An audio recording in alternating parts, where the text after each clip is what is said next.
ยุแห่งประเทศไทยให้ความรู้คู่ความสุข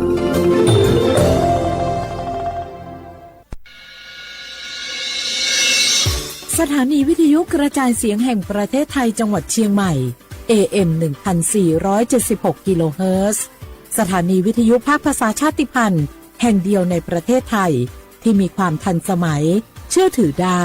สร้างอัตลักษณ์กลุ่มชาติพันธุ์สู่สากล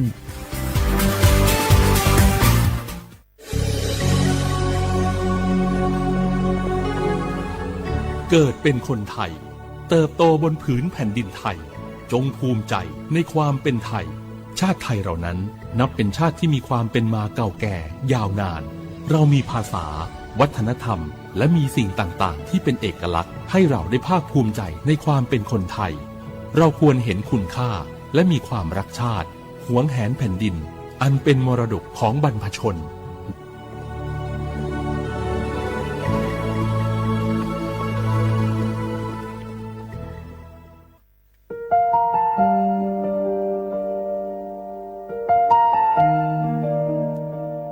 ขอน้อมเกล้าถวายอาลัยสมเด็จพระพันปีหลวงพระแม่แห่งแผ่นดินผู้ทรงเมตตาเหนือเกล้าขอพระองค์เสด็จสู่สวรรคาลัยข้าพระพุทธเจ้าข้าราชการและเจ้าหน้าที่สถานีวิทยุกระจายเสียงแห่งประเทศไทยจังหวัดเชียงใหม่กรมประชาสัมพันธ์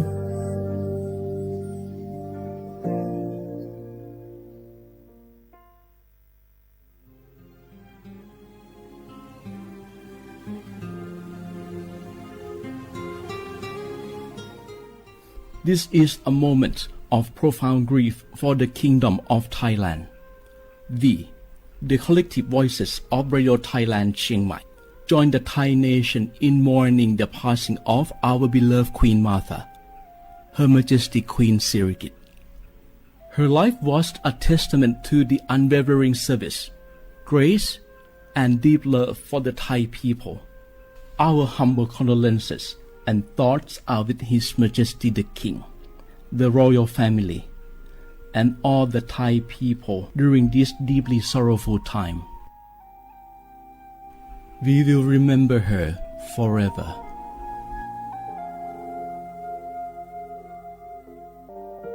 งาฮือละหุยาชอเจทอกา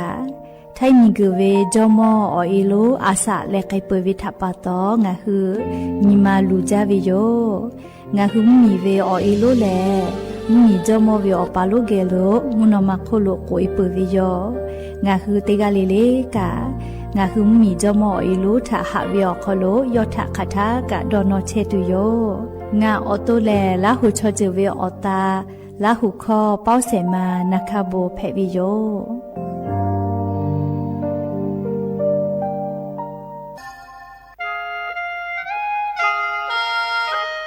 คณะรัฐมนตรีมติจอตาเวคาสนิชกอนิติชหาปานิหิงหาขอชิสขอบิอยาวคโล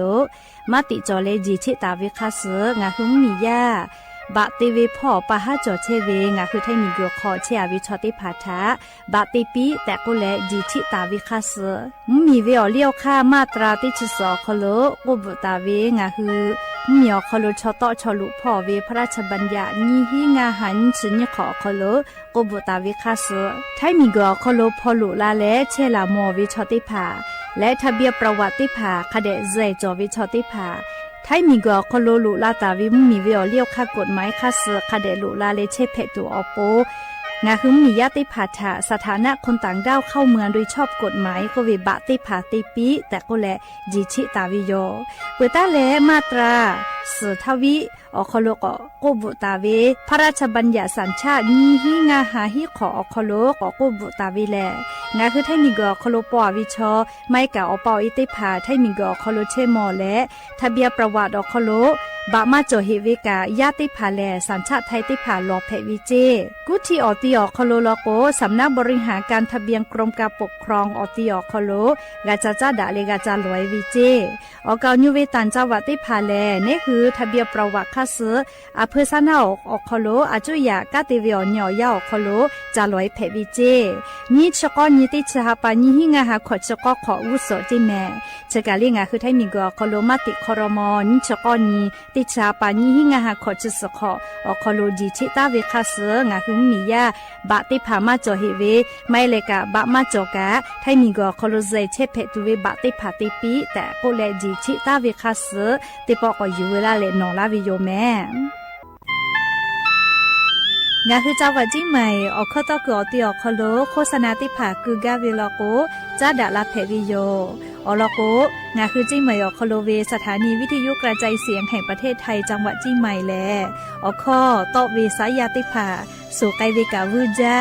นอคือและโฆษณาติผาคือกาเวลโกจ้าดาคือโทรศัพท์นำบัตรแม่0 5 แซนี่สือขอ0ขอฮีไม่เลกะ0ก้อนี่อ้อขอฮีงาสก้อโทรศัพท์นบะชเวทะจ้าดะและโฆษณาติผากุลาเพวิโย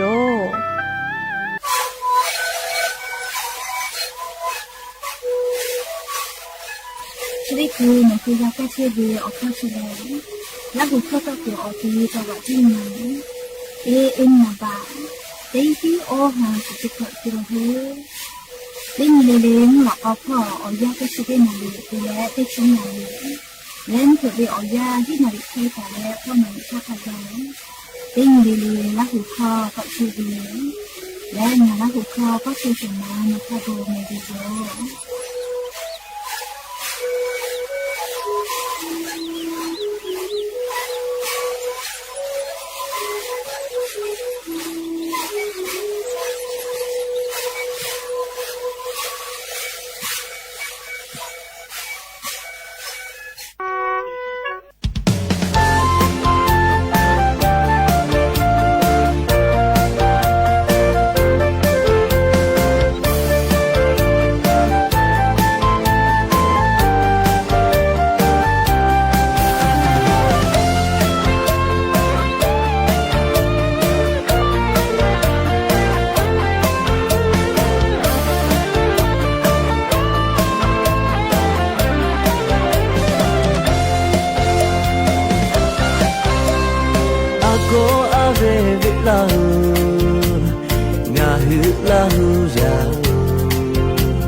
ချောကဲကဲခေါ်လီယူပဲသူရှာရှာယောယောယူယူယောခေါ်စဘောတီယူဒချေနေလုံးဒါဟူတေဖာပိုခေရှိဘာဂနာတော့ဘေရလုံးဒါဟူတေဖာပိုခေါ်ရှင်တော့ဘေပြောကြဘုတေခေါ်စုအေနာခေါ်ထောရှာအေဒုံဒုံဒါတော့အားလုံးပြောကြစားဘာလို့နုတော့အဖူတီခေါ်တာကကပလေမေမိုလာပူတရားလေးထောကဘလောကလောကြည့်ပဲလာဟူအော်လီလာဟူအော်ခီအော်ဘေဂျာအော်ချေဟိုလိုဝဲတော့နော်ချေလေပေတော့ပေကခေယောယောယူယူခမချစ်တော်မတဲ့နော်မေကခေဘေဂျီမဒူဒူခေါ်ချော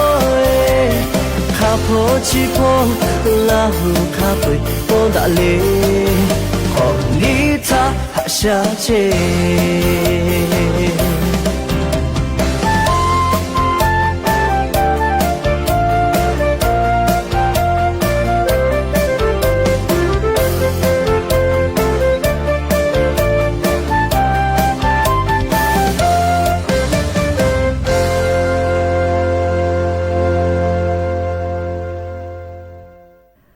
อบุดาจาวิโย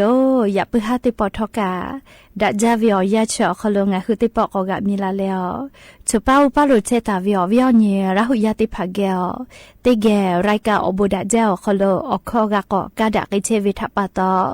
อลอปึแลติกะเลเลทะตาอุยอยาวิโอคลละเซจาเลอรายกาอบุดาเจอคลหะอยู่ลาวิโยแมหะวิโอวิโอเนราหุยาคะพอชุพอลุเชตาวิคะคิเพเชลีนาติกะเลเลทอกะจ้าแม่ดอแม่ซึแม่กาแม่ฮาเลดอซาเชอลีนาชุเดเจวิโอยากะนี่คือไทมิงกออคโลแลมุกุวิโอยาลุลาเชเปวิโยฉลาปะตองะคือเตยะเลเลกาอจอยาปีปาวิคัสนี่คือออโตกาปีปาและเชซาจอซากะตุออโปจาวิดอวิเชวิจอวิเตเจเลเลพอกาอายีอยู่แล้วอาชุยอตุยอยะกะทะคะแดนหาซาดักไอสิแมและยันวิโอยาแลชุเดซอคโลทอกาสเปออญีญีฮาปาฟิฟริฮาปาคโลยะญอติชกอญีฟาญเพวิโยและจะขอญีฮีญีชือขอมุขอหาวิโอวิโอเนระหุยาติเผาติฮาเลเลวิโอยาฮินาริควายตาและกอนาริทักไกติฮาเลเลงะหุระหุคอไรกาอโบดาเจ้าคโลตอกไอเชวิโยวิทยุเรดิโอพอ AM ติฮิโอฮัสจุคกิโลเฮิรตซ์เตไลพอ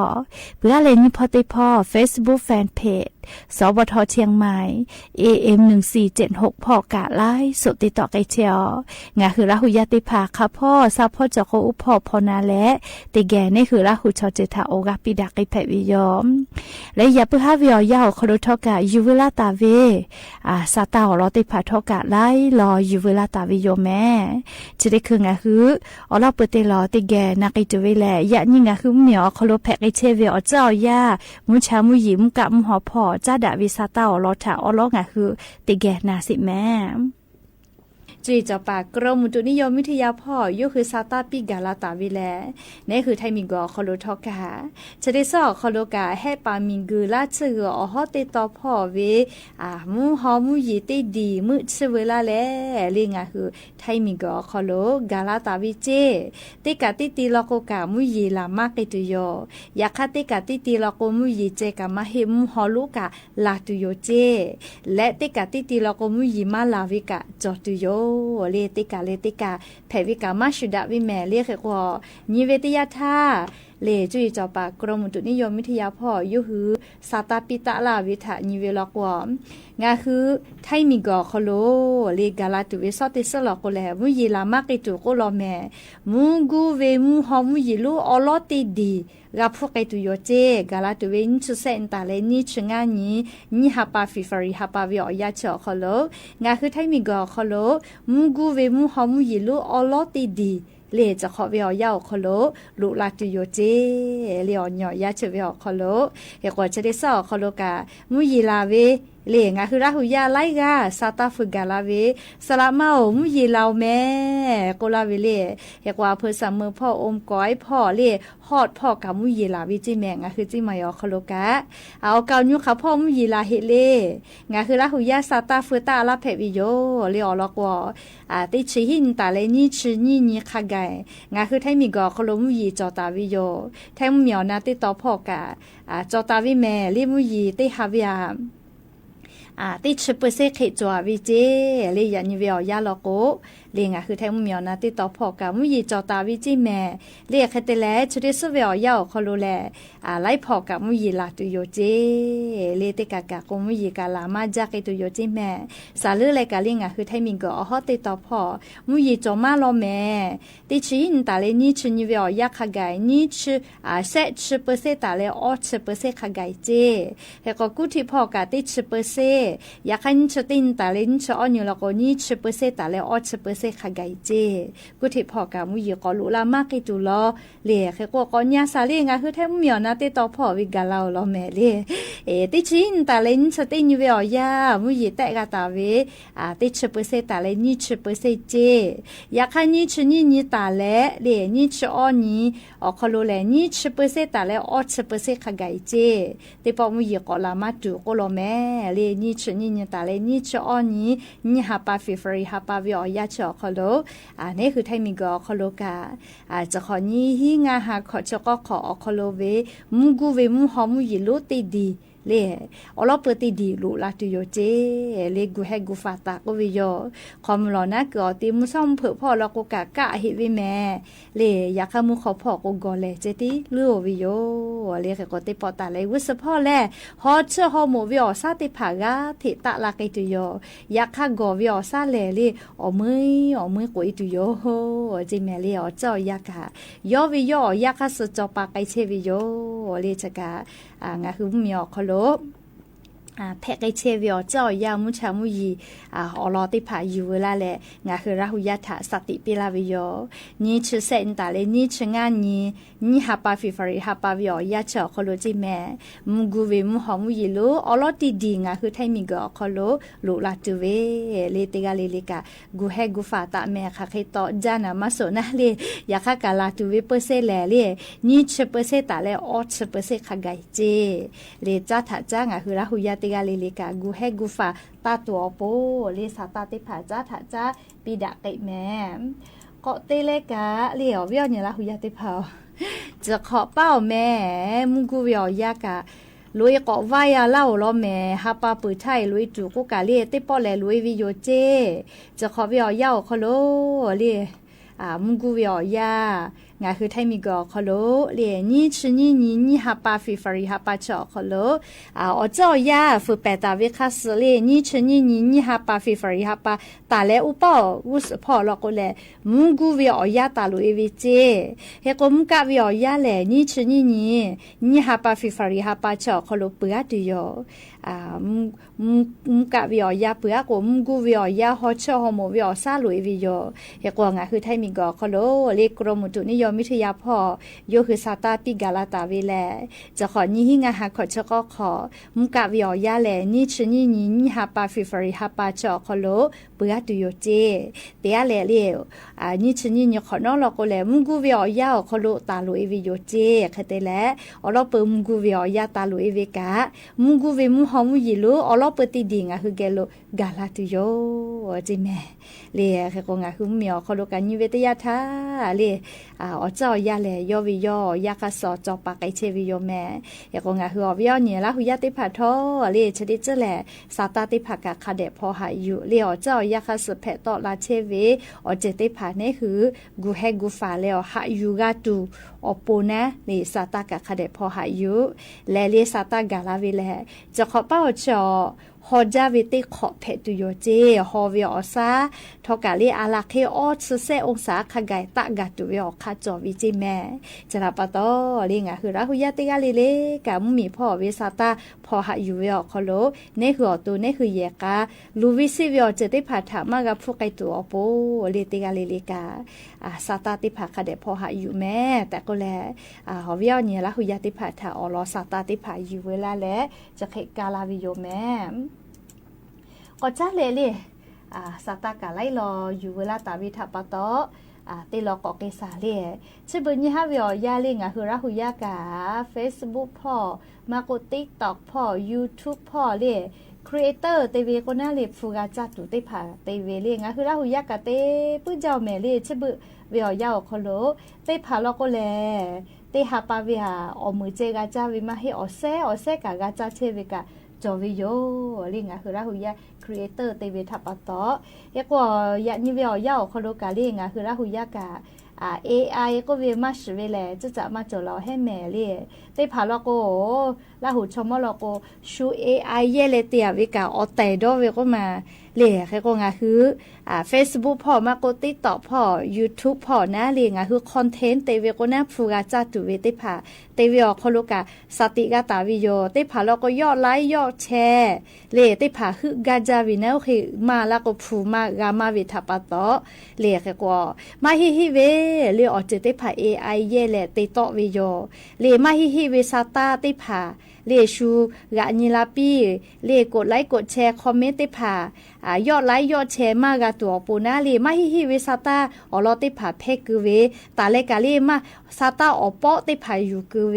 จะได้ผาแลงะหึมมีเวอเลียวค่ากฎหมายพรบคอมพิวเตอร์คอโลข้อพิจอวิจิแมอาจุยารัฐบาลนหุทาอายิเตและถอคอกับเพกเลมือกับมือแผวิเจยะก็สติเตแมเลชเบอ AI เยปุเจ้าลอลิงะคือราหุยากายะก็ AI เตผาแย่และฟูกาตุเตเวนะคอนเทนต์เตผาเตเวโยเลยะก็ AI แลไล่จือไล่ยาเตปุวิโยมาเพกาวิโอจิกะเตปุเวเลมาฮิวิโอลอกะจักกุปุวิแมเล AI อะเนาะกูจะกูยกกูวิแมเลนี่คือเตเวจอเวนะเล AI มาพิเลอยากข้างคือชอยา AI เลตอกคอปีวิยาวินะคือว่า AI เตผาแย่และมาฮิวิโอลอเตกือเวเลมมีสุสะตูชูก็ชูก็ตูเลอลอเตกือเวโฮเวอจะเตผาจะเคเตเวกามีเวอเลียวค่ะพรบคอมพิวเตอร์พอยาวิเจมาฮิเวอจะเตผาคอมพิวเตอร์คออยู่กือเวชกะมีเวอเลียวค่ะกฎหมายอุปตาวิจอวิโยเลขกงะคือก็ตูเลชัวบีตูลูตูซิตูเตเวจะเตผาแลอายิเตแผวิโยเลงะคือมีอพุเตลูลาอเมเตลูลาเวเลจะเคเวเตผานาลิงะคือมีเวพรบคอมพิวเตอร์เตผาอุปตาวิจอวิแมเลขกงะคือเตกาลิเลกา AI แลเลเยปุวิลโกอบุจอจาแม่เลAI เฉลยเลยอบุจอจาแม่เยปุวิลโกเลงะคือชอยาอตากาเตกาเวอยากให้ AI ชอุโนเนมาจอเลดาเวเลมาดาเวมาฝึกไปปุแม่อยากให้งะคือชอยาแล AI อาเกชูเว AI เตมากาเวอุโนเนเลงะคือชอยาจอดาเวเลมาดาเวฝึกไปกาเวแล้วก็งะคือชอยาเลอุโนเนจอวิทัปะตอเลคือก็งะคือ AI เตผาเยเวคโลกาอบุจอวิพ่อเตเยเวดาวิพ่อเยเวลโกเล Facebook พ่อมาโกติต่อเป้ามาโกเลพูกาจักคาติผักกาเตกาวิโยอยากข้ามาฮิวิโอลอตาติกือโคเชเวเล AI เยเลอเตลนาวิโอลอติผัติกือเวลโกพูกาจักโกนคืออโปอบูกาเวเลชูกานิซาเวนะเลงาคือเตปากาเลฟูกาเวนะเลคือก็ดาวิโอลอติผัติกือเล AI เยเลมาฮิวิโอเจติผั AI เยเลคอนเทนต์ติผัติเลยอดไลค์ยอดแชร์ติผักูยูเวชติผัเลคอพิจอวิเจเลคือก็งาคือเตกาเลกันนะเลออกคือเตผา เล่ชอยาวิวเนาะเนี่ยถ้าเตแลติต่อลาตาวิวเจอจะได้ผ่าแลอบูจอวิโยเล่เยคาจอเล่เยปื้อวิลโกเล่ยาคามาฮิมางอวิอเจอพ่อเยกวิลโกลุตุสิตุวิอเจอได้ผ่ากะกาลาปื้อวิโยคือก็งาคือเยวิชอได้ผ่าสติกาตาเวแต่ก็แลเล่งาคืออวิอเนี่ยละหุยาติผ่าชาเล่สาตาจะได้ผ่ากะยูเวลาแลงาคือละหุยาถะเกามาลาเชวิโยยากว่าอันทะเลงาติต่อเป้าเชวิอลอคือตะเปียแลงาคือละหุยาติละก็มาแค่ก็ลาก็มาสาวเมาย่อกาเล่ชติต่อเป้าย่อแต่ไม่ฟมาด่าเลยเจยก็แล้วเสมาแค่ต่อมาด่าเลยอยากให้ติต่อเป้าวิหฟิเตอร์แย่ก็แล้วเสมาด่าจ้าเลยยกกันซาเลนิมากาซาเลยยกกันโอ้หายจะถอคือวิดีโอติกูวิก็มาชวิคอพี่อาจจะเลยก็เลยงาเกี่ยวเตลูลาก็มาเลี้ยงงากะคดีก็มาพี่วิโยจะใครเลยคอพี่มาจ่อก็พี่เวเลยโอ้ชัวจะหิหายวิไม่ก็เลยชบุจะใครก็จ่อแม่ไม่ฟอแต่วิไม่เย่เลยด่าจื้อAI เตยเลยไม่ฟูเย่เลยชัวจะบีมาอีเวนะแค่แต่ละชูฟูหิจ้าเวเลยจะแค่ได้ผ่าเตก็คอพี่จ่อวิโยเลยชัวจะบีหาเวเลยหาเวก็แล้วจะบีเวนะเลยบีก็ชูเวนิมาสหาเวจะได้บีเวลาเวมาเฮเลยชูเวโปรเตผ่ากะบีอยู่ละบีอยู่เวลาเวหิจ้าเวลาเวเฉลยคอพี่จ่อวิแม่เลยชัวตาละก็เฮก็这不吃嘞，没吃饱没吃嘛，กับเป็นจ้า这个嘛，หิมาอีตัวก็มาสเลยเอเลยแล้วก็ไม่ชอบป่ะไม่ชอบมาแล้วก็อดเจรู้ไว้นะครูแล้วเรียกจากค่าผู้ใดเขาเรียกไงเว้นะแค่ก็ได้พาเรียก Facebook เปล่ามาก็เลยติดต่อเปล่านะอุติดาเลยดอจอดาเวนะเลยดอจอดาเวเลยได้พาก็แต่นะดอจอเราก็กะอยากจะกาเวเลยอยากให้ได้พาเราก็ตาหน้าเลยเลยจะหิตัวเวชูผู้จะหิจ้าเวชูนิมาจะตีนาตัวเวเลยเขาแต่แล้วไม่ผู้ใดเจอแต่แล้วก็ตีดาเลยโมดาเลยไม่ตรงปกก็วิจก็มาเลยมอตี้มาตกปกไว้ไม่รอเมชอย่าไม่พูดกับไม่ตรงปกเจอยากฆ่ากาเรียงคือนีมาซาเลนี่ฮะชัวมาจะชูลูตุสิตูมาจะเตลก็นะติดใช่ไหมเฮเลยนี่คือฟิเตอร์ฮะค่ะใครติดถอยแยกกันนี่หัวตัวนี่คือนึกกะก็ติดใช่ไหมเฮเลยอยากฆ่าชัวจะบีเวชูนีมาจะคอเวลาเวชูพูจะบีคือเวชูพูจะหิจ้าเวเลย AI ไม่พอใส่มาด่าเจแต่แล้วพูจะหิจ้าตัวเวจะแค่ได้ผ่าตัวเวข้อผิดจ่ออีแม่เรียกเฉลยเย่เวเข้ามาจ่อก็เชวินะเลยแล้วก็เวเนี่ยละหุยาติผักกะสติเตแม่เรียกเฉบุญยะจ่อตอคอเมฟุดาเวอาเกกาลีนิมาคาเดกานิเวโยเยกาจาวิทยาธาลาหุชมคอกเวเยกาจายาเอโกเลเมกอเชกาติจาลาเจเลเยโกเตกาเลลิกาชิบุออจิอคโลจอตาเวสือเตพาออนไลน์เตพาเลติเจเลลิกาอบูจอวิโยอยากให้เยเวอคโลสติกาจอวิแม่เยโกยาเปหะเตปอยูเวลาตาเวซาตาอรอติพาจะให้ไม่เจติโยเตกาเลเลเมกาเมฮาเลดอซาปิแม่อบูจ้า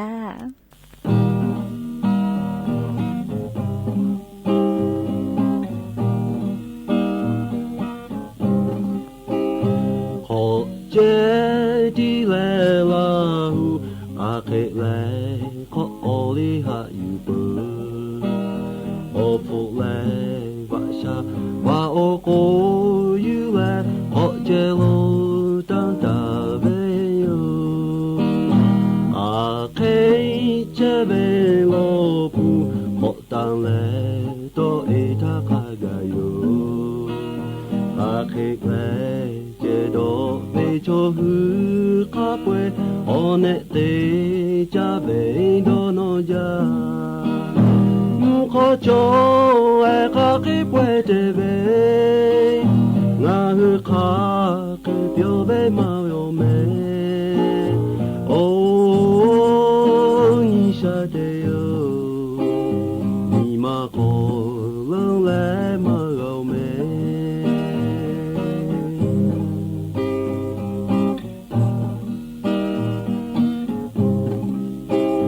เจนโดเจเบเน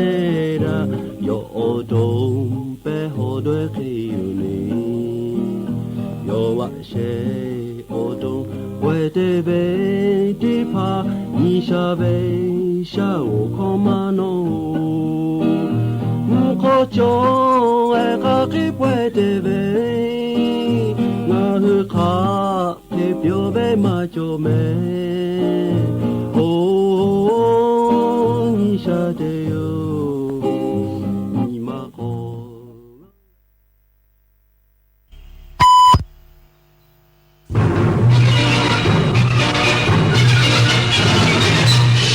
สถานีวิทยุกระจายเสียงแห่งประเทศไทยและเครือข่ายทั่วประเทศเสนอข่าวต้นชั่วโมงรู้เร็วรู้จริงเกาะติดทุกสถานการณ์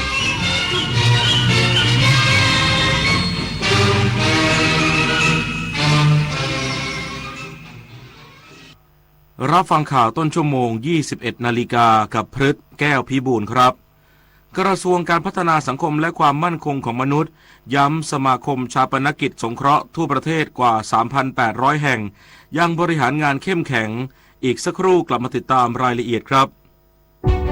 25 กุมภาพันธ์ของทุกปีคือวันวิทยุกระจายเสียงไทยวันที่รำลึกถึงการกำเนิดกิจการวิทยุไทยโดยพระองค์เจ้าบุรชัดชัยยากรกรมพระกำแพงเพชรอัครโยธินตลอด 96 ปีที่ผ่านมาวิทยุเป็นสื่อสำคัญที่ถ่ายทอดข่าวสารความรู้และอยู่เคียงข้างคนไทยเสมอมา 25 กุมภาพันธ์วันวิทยุกระจายเสียงไทยคุณค่าของเสียงที่อยู่คู่สังคมไทยทักผิดหรือตั้งใจหลอกระวังมุกแกล้งทักผิดแล้วตีสนิทชวนลงทุนเริ่มจากทักผิดตีสนิทจากนั้นชวนรวยด้วยการลงทุนช่วงแรกโอนคืนให้จริงแต่สุดท้ายอ้างเหตุผลไม่ให้ถอนจำไว้นะครับการลงทุนที่ให้ผลตอบแทนสูงผิดปกติมักเป็นกลโกงตั้งสติไม่เชื่อไม่สูญเงินพบเบาะแสแจ้งตำรวจไซเบอร์1441ตลอด24ชั่วโมงโอ๊ยดูข่าวอีกแล้วไถฟีดจนตาลายสมองจะไหม้ละเนี่ยอ้าวพอใจเราไม่ใช่หม้อไฟจะได้เดือดตลอดเวลาแล้วจะให้ทำยังไงอ่ะก็พักข่าวพักใจไงวางมือถือบ้างไม่ดูเรื่องเครียดเลิกตามดราม่าครบชั่วโมงก็ลุกเดินหน่อยก่อนนอนก็อย่าเอามือถือขึ้นเตียงจริงเธอแค่เนี้ยก็หายตึงเลยเนี่ยพักข่าวพักใจใช้โซเชียลให้น้อยลงแล้วใช้ชีวิตให้มากขึ้นสำนักงานปลัดสำนักนายกรัฐมนตรีขอเชิญบุคคลหน่วยงานและโครงการเสนอชื่อเพื่อประกาศเกียรติคุณเป็นค่าของแผ่นดินประจำปี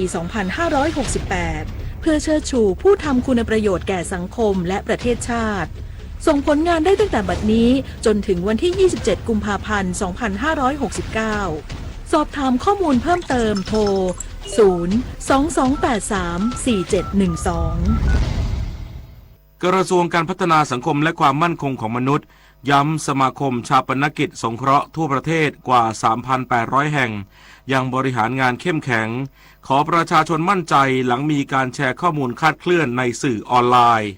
นายกันตพงษ์รังสีสว่างปลัดกระทรวงการพัฒนาสังคมและความมั่นคงของมนุษย์เปิดเผยว่าปัจจุบันมีสมาคมชาปนกิจสงเคราะห์ที่จดทะเบียนและดำเนินงานตามปกติจำนวน 3,839 แห่งโดยช่วงเดือนเมษายนปีที่แล้วถึงเดือนกุมภาพันธ์ปีนี้มีการเลิกสมาคมและประกาศในราชกิจจานุเบกษาเพียง10แห่งเท่านั้นสาเหตุส่วนใหญ่มาจากมติเลิกโดยสมัครใจเช่นขาดสมาชิกไม่สามารถดำเนินกิจการต่อได้หรือขาดกรรมการโดยกระบวนการเลิกต้องผ่านการตรวจสอบตามกฎหมายและหากมีทรัพย์สินคงเหลือจะดำเนินการตามข้อบังคับอย่างเคร่งครัดพร้อมย้ำว่าการเป็นสมาชิกไม่ใช่การออมหรือประกันชีวิตแต่เป็นการร่วมช่วยเหลือค่าจัดการศพเงินที่จ่ายไปแล้วไม่สามารถเรียกคืนได้ยกเว้นเงินที่เรียกเก็บล่วงหน้าและยังไม่ได้นำไปใช้ทั้งนี้การกำกับดูแลเป็นไปตามกฎหมายมีการตรวจสอบด้านการเงินและการบริหารอย่างต่อเนื่องทั้งนี้ขอให้ประชาชนมั่นใจในระบบพร้อมเตือนอย่าเผยแพร่ข้อมูลที่ไม่ถูกต้องซึ่งอาจสร้างความตื่นตระหนกและหากมีข้อสงสัยติดต่อสายด่วนพม1300ได้ตลอด24ชั่วโมงนิตยาคุณสิมรายงานสมาคมชาปนกิจสงเคราะห์อาสาสมัครสาธารณสุขประจำหมู่บ้านแห่งประเทศไทยยืนยันยังมีความมั่นคงและไม่ได้รับผลกระทบจากการยุบสมาคมชาปนกิจสงเคราะห์ในหลายจังหวัดนายแพทย์ภูวเดช สุรโคตรอธิบดีกรมสนับสนุนบริการสุขภาพหรือกรมสปส.เปิดเผยว่าสมาคมชาปนกิจสงเคราะห์อาสาสมัครสาธารณสุขประจำหมู่บ้านแห่งประเทศไทยหรือส สอสม.ตั้งขึ้นเมื่อปี 2562 เพื่อเป็นสวัสดิการตอบแทนความเป็นจิตอาสาแก่อสม.ที่เป็นสมาชิกกรณีเสียชีวิตส่วนที่มีการเผยแพร่ข้อมูลผ่านสื่อว่ามีการเลิกสมาคมชาปนกิจสงเคราะห์พร้อมกันในหลายจังหวัดโดยเฉพาะในภาคตะวันออกเฉียงเหนือทั้งจังหวัดศรีสะเกษและจังหวัดนครราชสีมาซึ่งหนึ่งในสมาคมที่มีการเลิกคือสมาคมชาปนกิจสงเคราะห์ชมรมสาธารณสุขแห่งประเทศไทยจึงสร้างความตื่นตระหนกให้กับสมาชิกชกสอสม.บางส่วนเกิดความกังวลและเข้าใจคลาดเคลื่อนทั้งนี้ได้มีการประสานข้อมูลกับสมาคมชกสอสม.แห่งประเทศไทยแล้วและยืนยันให้ความมั่นใจว่าชกสอสม.มิได้มีส่วนเกี่ยวข้องหรือได้รับผลกระทบแต่อย่างใดอย่างมั่นคงพร้อมให้บริการสำหรับผู้ที่มีข้อสงสัยหรือต้องการสอบถามข้อมูลเพิ่มเติมสามารถเช็คได้ผ่านทางเว็บไซต์ชกสอสม.แห่งประเทศไทย www.chksosm.com หรือโทรศัพท์หมายเลข 02-591-1000 ในวันและเวลาราชการนฤมล อุดมพรรายงานด้านธนาคารเพื่อการเกษตรและสหกรณ์การเกษตรชี้แจงสมาคมชาปนกิจสงเคราะห์ลูกค้าธกส.ยังแข็งแกร่งและดำเนินงานตามปกติด้วยความโปร่งใสและมีประสิทธิภาพธนาคารเพื่อการเกษตรและสหกรณ์การเกษตรหรือธกส.ออกแถลงการยืนยันว่าสมาคมชาปนกิจสงเคราะห์ลูกค้าธกส.ยังคงมีความเข้มแข็งและดำเนินงานตามปกติไม่ได้มีการยุติบทบาทตามข่าวลือแต่อย่างใดโดยสมาคมเป็นนิติบุคคลแยกส่วนจากธนาคารจัดตั้งขึ้นเพื่อช่วยเหลือเกื้อกูลสมาชิกในการจัดการศพและสงเคราะห์ครอบครัวดำเนินการภายใต้พระราชบัญญัติการชาปนกิจสงเคราะห์พุทธศักราช 2545 อย่างโปร่งใสและไม่แสวงหากำไรทางนี้ธกส.พร้อมให้คำแนะนำและตรวจสอบการดำเนินงานให้เป็นไปตามมาตรฐานเพื่อรักษาผลประโยชน์ของเกษตรกรอย่างสูงสุดหากสมาชิกมีข้อสงสัยสามารถติดต่อสอบถามข้อมูลได้โดยตรงที่สมาคมชาปนกิจสงเคราะห์ลูกค้าธกส.ในสาขาที่ตนเองเป็นสมาชิกอยู่ปฏิพล สัทธพรหมารายงานจบข่าวพฤทธิ์แก้วพิบูลอ่านรับฟังข่าวต้นชั่วโมงครั้งต่อไปเวลา 22 นาฬิกาติดตามข่าวที่นำเสนอไปแล้วได้ที่ www.thainews.prd.go.th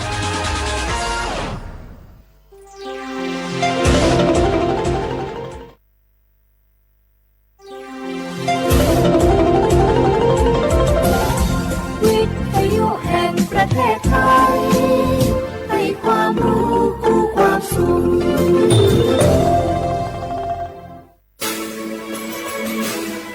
สถานีวิทยุกระจายเสียงแห่งประเทศไทยจังหวัดเชียงใหม่ AM 1476 กิโลเฮิรตซ์สถานีวิทยุภาคภาษาชาติพันธุ์แห่งเดียวในประเทศไทยที่มีความทันสมัยเชื่อถือได้สร้างอัตลักษณ์กลุ่มชาติพันธุ์สู่สากล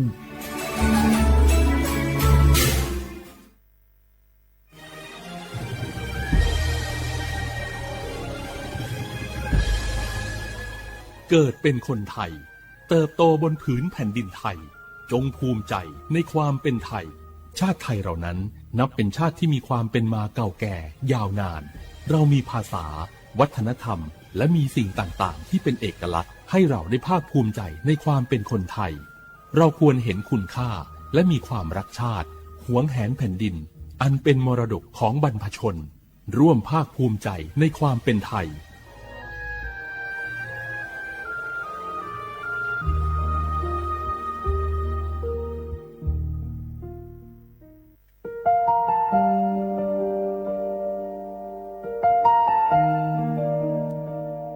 ขอน้อมเกล้าถวายอาลัยสมเด็จพระพันปีหลวงพระแม่แห่งแผ่นดินผู้ทรงเมตตาเหนือเกล้า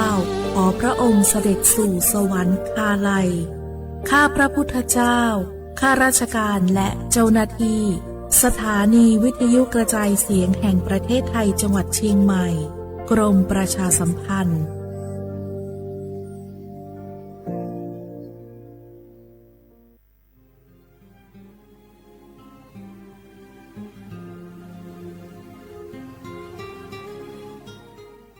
This is a moment of profound grief for the Kingdom of Thailand.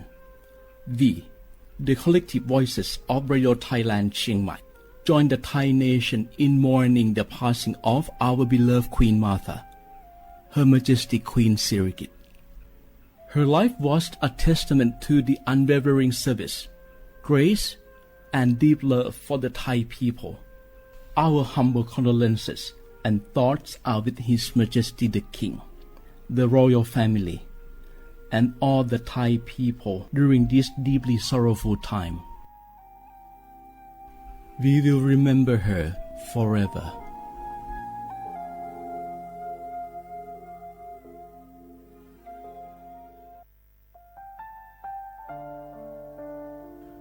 อาเดือไทยมิขอสองผาอามา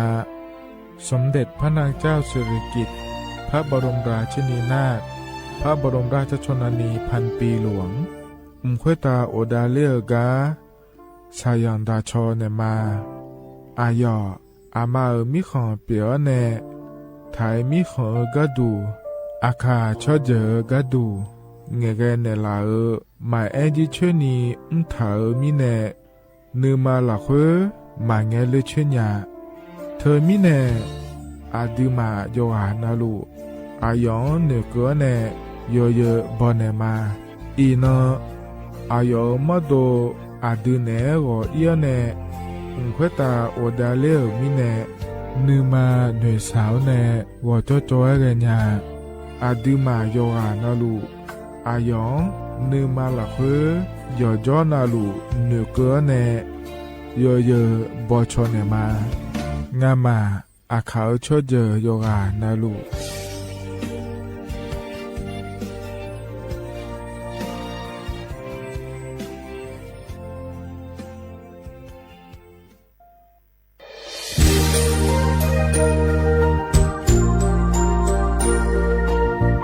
ไอเย่เนียวที่ฟอลโล่กวนในทีมเชียงใหม่และขั้วเธออุฮาเลกะกอวัชมีจากะกอ PM 2.5 กะกอฮอลูดามาเด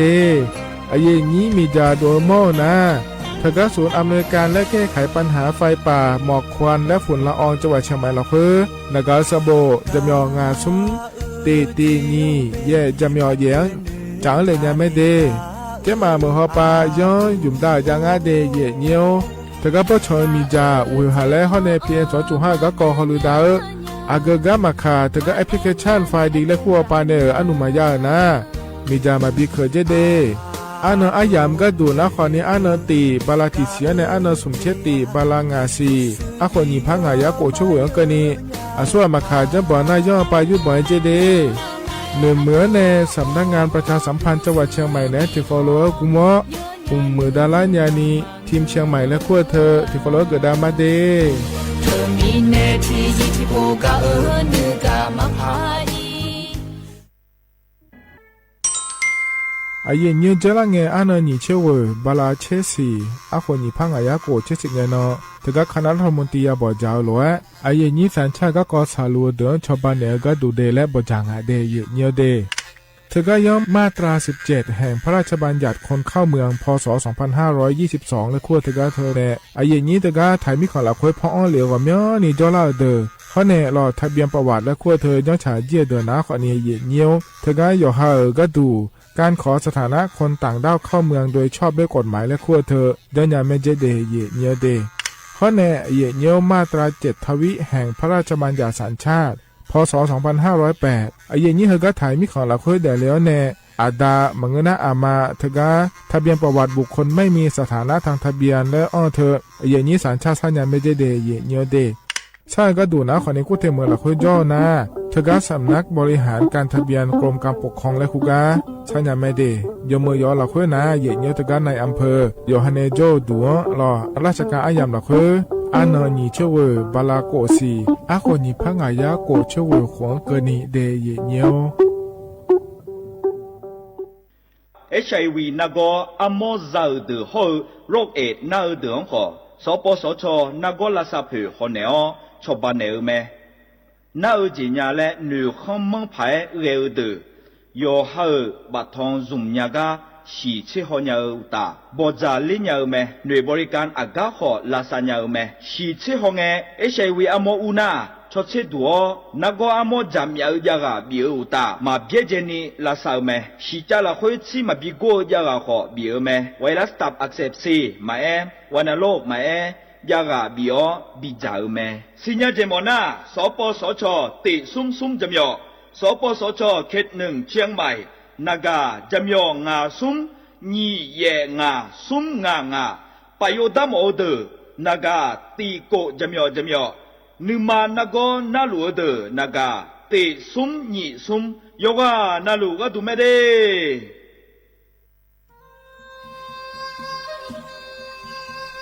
ยาโปนาลูเฮตาฮอดาเงอุเฮฮาเล PM 2.5 เฮมียดาลางาเลสีลางาอาดูมาเนจังเงดเจอปะปะกัวเงเจมีจาเคมีเนเฮดดตอลูชัวยามอดดลาเนมัวฟาเนียมาเมงาเดเมียนพีลาขบยานาลาฮอเนสาโกพปานกอขวานีเปียลายังาอาดูมาโยกานาลูกุมเนมีจามาเคนีโยฮานเนยับมุนยับเผเลอเธอโลไถในเฉเนปุยเกอมีจามีกาพี่ฮอเนบอชอมยาลานีอาบอที่ขอหลวเขาที่ขอหลวกุมเนมีจาตะเคเดเหมือเนโยฮานาหลวอยู่เหมือนจะชาโดนีจอนยาผาหนึ่งเหมือนเนสำนักงานประชาสัมพันธ์ที่3กรมประชาสัมพันธ์พปาเนจะกาเงเด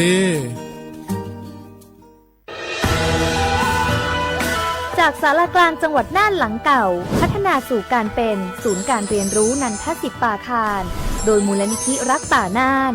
นับเป็นพระมหากรุณาธิคุณที่สมเด็จพระกนิษฐาธิราชเจ้ากรมสมเด็จพระเทพรัตนราชสุดาสยามบรมราชกุมารีได้พระราชทานนามนันทศิษย์ป่าคารอันหมายถึงอาคารแห่งความรู้ทุกแขนงของจังหวัดน่านภายในประกอบด้วยห้องนิทรรศการเฉลิมพระเกียรติรัชกาลที่ 9 แสดงพระราชประวัติและพระราชกรณียกิจของพระผู้ทรงเป็นพลังแห่งแผ่นดินและต้นแบบของความเพียรรถพระที่นั่งอนุสรณ์แห่งการเสด็จเยี่ยมราษฎรในถิ่นทุรกันดารทั่วทุกภูมิภาคของไทยพิพิธภัณฑ์ศาลากลางจังหวัดน่านความทรงจำของอาคารหลังเก่าและการอนุรักษ์สิ่งสำคัญของเมืองน่านเทคโนโลยีกับมนุษย์จุดประกายความคิดสร้างสรรค์สู่การสร้างนวัตกรรมในอนาคตน่านซิมูเลชันแนวทางจัดการขยะที่ยั่งยืนเพื่อตระหนักถึงผลกระทบต่อสังคมเศรษฐกิจและสิ่งแวดล้อมห้องสมบัติน่านย้อนรอยสู่อดีตและความรุ่งเรืองของนครน่านผ่านเงินตราเครื่องเงินและผ้าทองเปิดให้เข้าชมฟรีไม่มีค่าใช้จ่ายตั้งแต่เวลา 9 นาฬิกาถึง 17 นาฬิกาหยุดทุกวันจันทร์และวันนักขัตฤกษ์มาร่วมอนุรักษ์สืบสานสร้างสรรค์ศิลปะวัฒนธรรมและวิทยาศาสตร์ของเมืองน่านคุณค่าที่น่าภาคภูมิใจ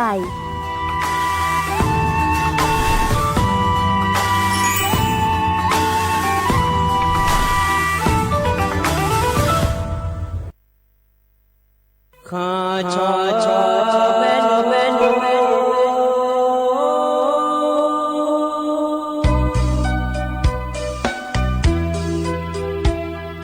ดานีจอผู้เลงดอเวทุยคาเบดานีจอโมเลงดองชอยคาเบชอพามาสิจอชาโล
lo ya nhiều hay cả đồ cha hơi bung dữ yo hà mang chắc cứ nhà ya nhiều mẹ khó chán lấy ngay ya nhà ngà ama lấy anh ấy nông bồ này chẳng thằng ngay ya nhà heo tụi thằng ai ya nhiều ngay dữ ai làm thì cô lúa ai ya nhìn em phải thằng phụ thằng chú là mẹ rồi mi nào lo ya nhiều hồi lá này chết đã cơn nhiềuงามันเนี่ยมือเหมียวดูหน้าสถานีวิทยุกระจายเสียงแห่งประเทศไทยจังหวัดเชียงใหม่และไงอย่างเงี้ยสำนักงานประชาสัมพันธ์ที่3แล้วกรมประชาสัมพันธ์แล้วนายยุ่มและหน้ากว่านี้สวทเชียงใหม่และไงอย่างเงี้ยแห่กันเนี่ยหนุ่มโดยหนุ่มดูคุณรู้ไหมอย่างเงี้ยหน้าอันนั้นอยากจะกันเนี่ยงั้นเรายุ่งจืดเฮ้ยอินุอันนั้นน่าเราอย่างเงี้ยโหกละไงดีนี่สิบลามอนที่โหน้าไทยอันนั้นน่ะว่าพฤหัสบดีอันนั้นน่ะชื่อกุมภาพันธ์นี่พังอายะกูชื่อร้อยอย่างนิวเห็นกันแต่น่ะอายะนี้น่ะหาจีกันเนี่ยน่ะหายังไงอย่างนิวบอกเกอแล้วก็คู่เดือคู่งานเรามาข้อแล้วก็คู่เดือคู่งานเราบอกเกอพอหน้าAM ที่พระอุยะสิเชโกกิโลเฮแล้วไงอย่างเนี้ยน้าเฟซบุ๊กพอหน้าสวทเชียงใหม่ที่พระอุยะสิเชโกกิโลเฮแล้วไงอย่างเนี้ยเฮ้ก็ที่ก็รู้จดามาเฮ้ก็เนี่ยตาหน้าเลยจะก็เลี้ยงมาอย่างนิวอาจจะเลี้ยงทางอะไรที่จิตน่าเอ็นเนี่ยดามาดีให้ที่ก็รู้น่าดามาอย่างนิวเฮ้ก็บางอันเนี่ยเลี้ยงทางหน้าดานูเนี่ยก็จุลาเงินน่ะร้อยอย่างนิวอันนั้นเชื่อสิเงินน่ะบลาสิเนี่ยดานูเนี่ยอาชจะมียาและมีอดเนี่ยยาก็ก็สมก็ยังไงเนี่ยยมันเนี่ยยาล้อน่าสมก็ที่ก็อายุกันเนี่ยยางาเลยเนี่ยมาเดียอย่างนี้ดีก็มาที่ก็น่าหูเจอย่างเนี่ยคู่ที่กันล้อหูเห็นแม่เจอายุน่างั้นชิมไม่ยาด้วยดีหูจิโลหูรู้ทำเนี่ยโรงเรียนชิมไม่ยาด้วยอย่างนี้คู่ที่กันหูจิอายุน่าคอมพิวเตอร์แม่เจอย่างเนี่ยเฮ้ยน่าอายุชิมเธอบัญชีเลยเฮ้ยจะมีอจันตุลาเนี่ยเราอย่างนี้เฮ้ยก็ป้าคู่กันน่าอยู่เรียนน่ะสบู่โจยังอาหูชิ้นเย่หูดาวพอเดินแล้วคู่แล้วมือถือเนี่ยนักการเนี่ยแล้วถือแล้วบัตรถือทางอะไรอย่างเงี้ยแล้วอย่างเงี้ยเนี่ยห้องน้ำผู้หลายเลยโลแล้วมามือถือจังแล้วบัตรถือทางอะไรน่าถือมีเนี่ยหัวจีอย่ามีมาสิยามีอายุมาจีสิได้ยามมีตัวบิจังอะไรอย่างเงี้ยน่ะคู่อาจีโลหัวแต่มังคือกูรู้จังละอยู่ในจังละงาคู่เป็นละงาใจอย่างเงี้ยน่าถือมีเนี่ยน่าก็นักการหุ่นจีอายุคอมพิวเตอร์ผู้หลานหัวอีโลแต่หนูเนี่ยหัวอีหัวก็หัวเธอหัวแต่มังยากระท้อท้ายเนี่ยที่พังไงยาเจอกะองไงเจก็ไปโลหัวเนี่ยยาวเนี่ยถึงมีเนี่ยหัวตัวน่ายาผู้ร้ายยาเนี่ยงานเนี่ยยาอามาตายายาเนี่ยงานเนี่ยอามันงานเงี้ยยาตัวน่าสบู่จอยจิเมโลคู่งานแล้วนี่ไงคู่เนี่ยอีน่าถ้าอีเลี้ยวแล้วยาเนี่ยงายอมแม่บุกว่าถ้าอีแล้วอามันอาจิก็ไปได้ยามีโลคู่ก่อนนี้มาแล้วน่าตัวจังแล้วก็มังงาตัวนี้มือเล่แล้วบ่ใจอย่างเงี้ยชอบอย่างมือเล่แล้วนี่ที่ก็รู้อีเนี่ยกันนี่กูพาอีงานเนี่ยก็เนี่ยพาจิก็ไปได้แม่นี่งานแต่น่ะที่ก็ถ่ายอีแล้วตัวยาหนึ่งอย่างนี้เฮ้ยคู่ก็เลยไม่ได้คู่ก็เลยน่าเป็นใหญ่ยาเนี่ยไม่ใช่ดวงเราคู่ก่อนนี่น่าหนีตีน่ะเฮิมน่ะกับบุหลานเนี่ยน่ะบุลีอาจิว่าจิบุลีนี่เชื่อสุ่มกูไม่เจอว่าจิอายุที่ลงอย่างเงี้ยตัวโลหัวน่ะบ้าอาชอเด็กดูแล้วเด็กดูอุจิภาษาไทยน่ะส่วนภาษาไทยน่ะแล้วเราทุกคนทำผู้อีเนี่ยบ้าคู่ว่าโอ้จังเราจะมือถือพอเนี่ยคู่ถือสิได้คู่จังมีเนี่ยเฮ้ยมึงเจี๊ยบเป็นยังไงอย่างเงี้ยบุลีงอะไรอยู่นะตัวมาเกดียมมือจมเฮ้ยก็บุตรทำยังไงจิตตัวอยู่น่าใจถิ่มน่ะ เฮือหน้าอาลีงาไอเฮือก็จังหน้าอายุหน้าอากูนะชื่อหูเต็งอาสีชื่อหูนี่ที่เดินหน้ามือถือพอนายญาและจ่อยอย่างเงี้ยถึงไม่แน่อะไรเมียเพียวสังบิชาลาโลอายุเมียเพียวอาโชดอนเลโลและได้ใช่อาโชได้ใช่บิจอนโลและคุโลจอนเนี่ยและอย่าหามาและตู้ช่วยไงอย่างเงี้ยอย่าหามาและตู้ชอเนี่ยโชว์น่ะแล้วอาเป็นไงเบอร์มาบิโมละงาโชว์งาล้อโชว์อยู่หาบ้านมึงงาโชว์คุจนฐานเนี่ยได้ใช่บิพาญาได้อย่างนี้ได้ใช่บิพาเนี่ยคุโลชอเนี่ยเหคุโลจน่ะนากาโทอันยังช่วยยาสิญญาลานาอาจจะสิญญาหน้าเดียวน้องกูพันเช่น้องนักกูรู้พันเช่แล้วเนี่ยงาเราพันหน้าคนนี้ให้กูรู้จังเจน่ะเฮ้ยอาจจะกูรู้บันทึกจีทางอย่างเงี้ยถึงไม่เนี่ยเฮ้ยคนนี้เป็นยังไงไม่ยังเนี้ยกูรู้จังเนี่ยเห็นน้องสิได้บิดาเดเลยยังเนี่ยงาเฮ้ยอาบัวน้องเฮ้ยมาบิดาหน้าอยู่บ้าคอมพิวเตอร์เนี่ยน้องอาบ้าชุนเนี่ยจังเฮ้ยหูบ้าชอบบิหอยเลยน้ากูรู้บิจังทางหน้าอาบุตรคนนี้มาบีบแล้วมาบีบใหญ่หมดไม่รอสิได้บินเองอ่ะเฮ้ถึงมีในคนนี้เฮ้แล้วอาชจะไม่มีอะไรกันเดซ่าตัวอยู่ห่ามังกามาเพียกอยู่ห่ามังกาแล้วยากุงาแล้วเอ็นเดลามาอย่างเนี้ยน่ากุลจังน่าโยมน่าช่วยอย่างอันใจจริงแล้วปีอาจจะขามันนู่เลยงาโลก็ช่วยอย่างใจจริงแล้วปีงาโยมน่าช่วยหาแล้วกุลละจามีโลนาคุลโมนาอดีมาขามานูเหแล้วคุลยาเสียนานากาโทแล้วไงอย่างเงี้ยนากาโทมนาตีหัวตีแล้วไงหึมนาขามานูโดยตรงแล้วพี่พ่อช่วยหาไงอย่างเงี้ยนากากำนาโลน่า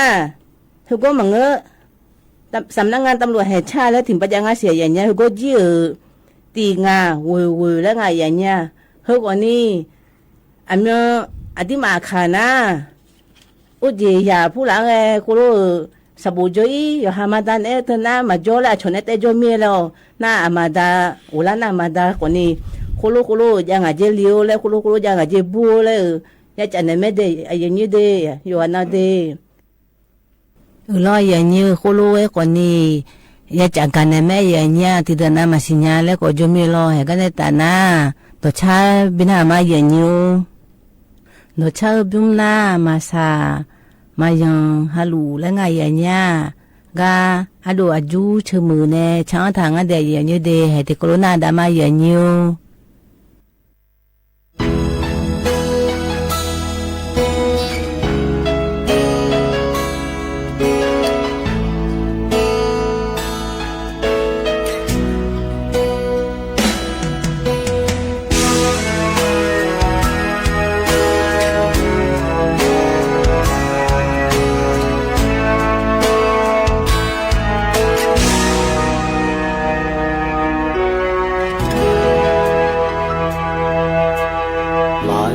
มายังขอยามียาจูสากายังกามามอขอยาลเวดูเมยากูกุเงโลเวนึกยอนึกเชเดหากยอมลเวจีนิมยากยอเดบุลิโอมีเยเมซีชอหาเมซีสุดอนจะลวยยาเดดาเมสาโคยโกนอนยาอิงอนสุดอนจะลวยสาญาโยญาเบียญาเลเรเชตัมเดสาโคติโกลวยนูดูตาตัวจงกานาฮอนเนจอเดยิมจีเอตนามายาวมยังเอียสัมภามีเยเนทาจีเนวิกาดูนีนิสาลุคุตาความพามืออาเซกาโจโกที่ยังเตชา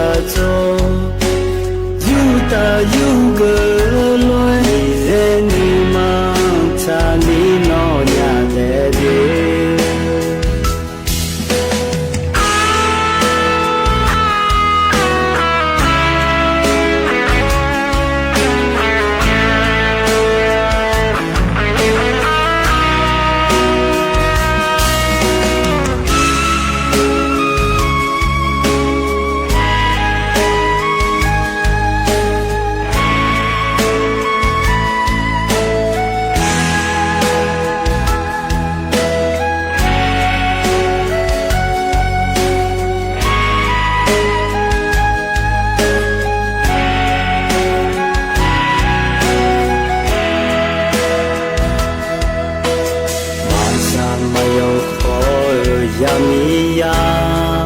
zu Saga yoga mamoko ya loe dume Ya gugu meloe Nubyo ni tedu Habyo moloe jini ya byo ade Ulio Miye umesi Choha umesi Sedang zalwe yade dame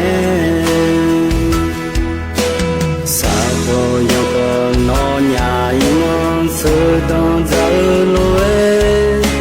Sanya yonya bienya lei dei se tamde Sako tiko loe Nune du tao Tome do zum kana hone Jode Jimzi otana Maya om yang iya Sampa miye ne tajile Wigo buni Nisa hukutang Apa mu asega joko Yang tercacu Juta yuga loe Zeni mancani nonya dede Wigo buni Nisa hukutang Apa mu asega joko Yang tercacu Juta yuga loe Zeni mancani nonya dede Mi zeni mancani nonya dede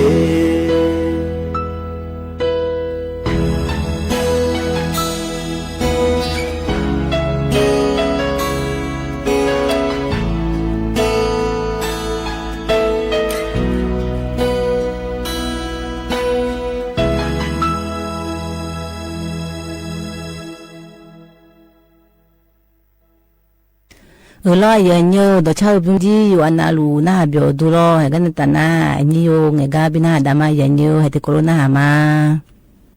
เฮกาอินลออันลอวันพฤหัสบดีที่19ลอเยเนียวอันช่วยบาลาเซียขวนิพังอายากูช่วยเยนี้มุสลิมลอเยนี้ไทยมีคนด้วยนิยมนาลูลอเลยเยนี้ทกาเนี่ยเดือนรอมฎอนและขั้วเธอเกิดามาเดแล้วจะกะเอกาโดเลงาเดเยเนียวเดเธอมีแน่ลอเยนี้มุสลิมพอปาเกิดถาเดนะขอเนี่ยบาลาทิสีเบียนี่ล้อเย่เนี่ยเธอแน่เดือนรอมฎอนนะขั้วเธอเกือแน่ล้อเลยนี้อายุมาคือเดือที่เจจ้าก็ดูนะขอเนี่ยการถือศีลอดและคู่งาเดเย่เนี่ยเดเย่นี้มุสลิมหัวปลาโยฮานาลูสิญญาแม่เฮงเงเนาะเกล้าหนาล้ออีเนาะเนี่ยอัดดอนไปได้งาเย่เนี่ยล้อมานี่นะล้อเย่เนี่ยการถือศีลอดและขั้วเธอแต่มาเงอเดเย่เนี่ยยอมยาเจยอมมือเจจังดาวจางาอย่างเนี้ยจะหลิวหูมาเกือมาเราเลยอย่างนี้ยมอยากเจ็ดยางาเดยอย่างเนี้ยเดนะเราการถือศีลอดเถอะนะขอเนี่ยน้ามาโดลาเนี่ยน้ามากาคาอิงเงะเราน้องการนี่เดยอย่างเนี้ยยามาจาโดมาโดเรายาขอหูมาขอมาสู้มาอยู่เมื่อที่เจมาเมื่อเจมามั่วแล้วงาแถอย่างเนี้ยเราที่นั่งแต่จ้ามาเงอเดยอย่างเนี้ยเดบาลาทิสีเบียนเยอะจังเจเราหนีเชื่อว่าในสมเชื่อนะก็นี่เราเยอะเนาะอย่าหาหนึ่งมาหยิบดอนี่ก็ยังง่าโลแล้วจังงานในเยอะนี่การชอบการฝึกความอดทนและคู่งานเทเนี่ยน่าดำเยอะเนี่ยเรามีเยอะเนี่ยเลยก็เนี่ยอย่ามามีเยอะจังงานในเยอะเจนอารมณ์นี่จังเราค่อยมีเยอะจำแม่ในนี้มีเยอะเนี่ยแต่พยายามเลือกก็ดูเดแล้วงานเทเนี่ยเราเธอมีเนี่ยเดเยอะเนี่ยมานี่นะเราเนี่ยก็บูทาลวยนะเลยเนี่ยเธอเนี่ยมาจามาโดแต่มาเงอะรออยู่ตาแต่ขอเนี่ยมาอยู่ต่างกันเดยเนี่ยเดเอาหัวมาเธอก็อายุมาจาลีเราค่อยบอกอันทาลวยนะรอเนี่ยเธอมีเนี่ยรอเลยเนี่ยนี้ บาลาสีนะเย็นนี้มุสลิมปาก็ดูนะคนเนี่ยเธอรวยยังสกุลยารวยจันดาบาลาเสียฉลางาเดลเย็นนี้เดียคาเทียนานะคนเนี่ยมาสิญานะล้อเธอเนี่ยมุสลิมปาเกิดอีถาเดินนะคนเนี่ยสิญาเนี่ยจันดาญาภายและเย็นนี้จะกะกะได้ในบิสิบิกาเลเดเย็นนี้กะหัวลูกกะก็เกินนะเราเย็นนี้กะเดือดไทยมีของเราคุยนะอย่าดื้อไม้เหมือทิมนะคนเนี่ยหานึกจังให้ยาวเธอเกิดเจคนเนี่ยจังย้ายเนี่ยรอเย็นเนี่ยยศโกเธอถอนย้ายไม่ได้เย็นเนี่ยเดียขาคนเนี่ยที่นายสกุลทอเดคนนี้จ่อที่นายคลียาเกอเอี่ยขอจ่อกูดอเกอขอจ่อเพชรเกอขอจ่อที่นายมุสลิมเกอเจอขอจ่อเธอมีเนี่ยรอเยเจยกอนาลูละเขยเย็นเนี่ยเฮกาเฮพอเนี่ยรอจะกาเอกาได้ในบิสิบิกามาคิสมายามก็ได้นะคนนี้พิสมาก็เกาะรอเพชรอันนอยเหืออันนก็ได้นะคนนี้เพชรอันนอยเหืออันนอดีอาคารยศโกอันนเฮกันก็ได้งานเดลนะคนนี้หาบ่ชมพีชมเนี่ยจะอังเถอขอเนี่ยก็พอในพอในบินอาหารดามาดีเธอมีเนี่ยเย็นเนี่ยจังเท่าในอาหารเนี่ยแม่เย็นเนี่ยน่าจะที่ก็กังอะไรแหลมเถอเฮนะรอเย็นเนี่ยเธอก็มีน้องเย็นเนี่ยเธอก็เจ้ามาเมื่อละคุยดีผู้ว่าราชการจังหวัดเชียงใหม่พอปะเนี่ยรอเย็นเนี่ยเธอก็มาหิโดนและควรเธอก็เธอข้อเย็นเนี่ยฮิบาเย็นนี้เนี่ยเมื่อละพอปะรอเย็นเนี่ยสั่งกำแพงแล้วล่ะก็มาอยู่หือรอเธอเขานะมาหีโดนแล้วคู่งะรอเธอก็เธอเขาอยู่ซ้อนะลูกสาวรออุจิโอ้ยเนี่ยเธอนะมันก็สิอุสอล้างเงี้ยยดื้อสาวทีมนะขอเนี่ยเธอก็โรงเรียนวาลีแล้วคู่ก็มาละเกิดมีนะโลยดื้อหยาเย็นเนี่ยรอสบโจยาเธอก็ถอหาเลือขอนี่เงอนะเฮ้อาชาปานะโรงเรียนวาลีแล้วคู่จะอามาหอปาก็ดูนะขอเนี่ยโรงเรียนกาวิละแล้วคู่พระจะน่ามีเชียปาเลือเดอขอเนี่ยก็เลือเหมือนเดอขอนี่พระจอและพระไกมีเนี่ยรอเย็นเนี่ยที่มีเนี่ยโลเยอะลาหัวปายดื้อแม่สาเลยเย็นนี้อุศนาลีสีลายเยลาเทียมนักคุยขอสาหน้าสบจุยาทโคเลี้ยงหัวจะได้ในนาลีสุ่มหลานในระตาปากขอตึกที่ยามและภาษาตึกเธอเดินหนาล้อเธอมีเนี่ยเย็นเนี่ยล้อโลเยอะลาหยอบีลาญาผายมีนอนาผู้ว่าราชการจังหวัดเชียงใหม่หัวปาในเดเธอก็จอละตาเธอเด้อโลที่ใกล้มาบินาเจอกันในน้ำแม่หัวปะล้อเย็นเนี่ยเจลังเงี้ยด้วยชุนเนเกินนะอาดาอามาเทียนาล้ออายามจะมีเนี่ยล้ออามาเทียนาชอแม่บ้านเลยคุ้งว่าล้อเนี่ยก้ามาเนี่ย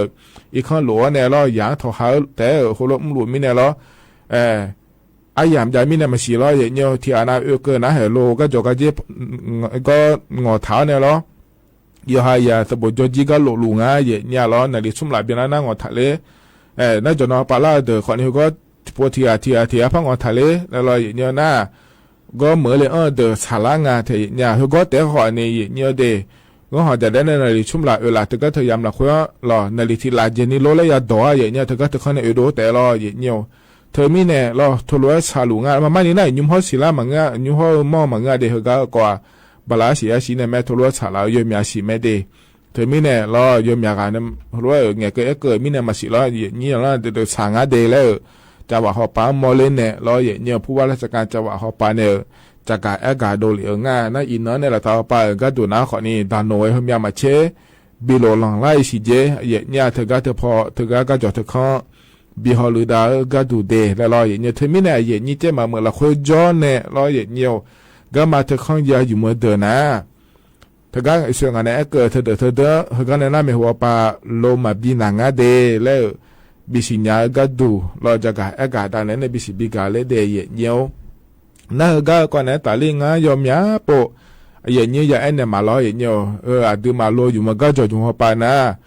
ย้อนยาล้ออย่าชอนแท้เดแล้วล้อเลยเย็นนี้ยอมยามือยอมยาอำเภอละคุยรอเธอก็มาอยู่ที่มิเนล้อเย็นเยียวเฮงเงินน่ะบินานยามาเดเฮงเงินน่ะมาบินาเดล้อวันคู่ห้ามจอดวันขี้ห้ามจอดแล้วรอเย็นเยียววันห้ามจอดวันคู่ห้ามจอดวันขี้และคู่เธออย่าแม้รอในเย็นนี้เธอมีเนี่ยรอยอมอะไรยังไอเนี่ยถ้าเรายังไม่อยากชอนแท้รอวันคู่เธอนะคนนี้นี่เย่อันนั้นเย่รอไงอันนั้นเช่นี่เธองานเนี่ยวันขี้เธอนะตีซุ่มงาสีเช่เวอแล้วงานเราในนี้อายอมเนี่ยอันนั้นเฮงานเฮพอบ้านทางอทาเดและฐานะคนนี้ทางอทาอีเราหน้าจอมาก็จอกันจีนี่ป้ายอชูยอเนยอซื้อแล้วจังถ่ายจังงาล้อเย็นเนียว เฮก็ขอเนี่ยยาสิญาเย็นเนาะเฮก็เดินหน้ามาบินหนาวดูงาเดแล้วเราอย่างนี้เหมือนกันนะอาชอเอียเล่ายอสังะแล้วงาเทเย็นเนี่ยเราเดี๋ยวนี้เนี่ยเรามันนี่นะโลงอยู่กันนะลูกเครื่องอยู่กันนะเราใบขับขี่แล้วกูเธออยากเนี่ยใบขับขี่เธอนะขอเนี่ยอาจจะบินจองะแล้วเกิดอาจจะมีเนี่ยยากระดูงะแล้วเกิดนะมายายมีนะยังเฮเดินต่อหลวงแม่เนี่ยแม่เย็นเนี่ยก็เจ็บเนาะก็เจ็บมาเนาะก็เจ็บก็ก้าก็ทวนหนาเนาะแล้วเราเลยอย่างนี้เฮก็อายุมันเนี่ยเราอยู่เหมือนจะทดามังเงินนะเราอย่างให้มองกังถ่าให้นามองกันนะดานุมนะสตาติอาอย่างเนี่ยยังเอาปาบังเดอย่างเนี่ยเดฮัทเทมาเทของอายาบ้านเนี่ยยกขอยาจีไหมงั้นมาจะบังเลยของพายยังไงเหรอก็หยิบป้าชนในโบถาจามินเนี่ยเราอย่างเนี่ยก็จะก็เจ้าเยอะซื้อเนี่ยชนในกอถาจามินเนี่ยเราเลยอย่างนี้เธอมินเนี่ยยังหาจาเราอยู่มือพายช่างแถดาเราเดแต่ก็เราอยู่มันก็จะอยู่หัวปากเดอย่างเนี่ยเดรอยอย่างยูกับไออันนี้อยู่ในเท้าคนนี้อดีมาขยาบิสิญญาเลยจากการในหลายมาได้อย่างยูดีกันในแต่หน้าโดยชาติบินามาอย่างยูโดยชาติบินาไม่อาจลืมและบุตรทางอย่างนี้อันนี้น้องบอมในช่างทางอ่ะให้ติโคโรนาดามาอย่างยู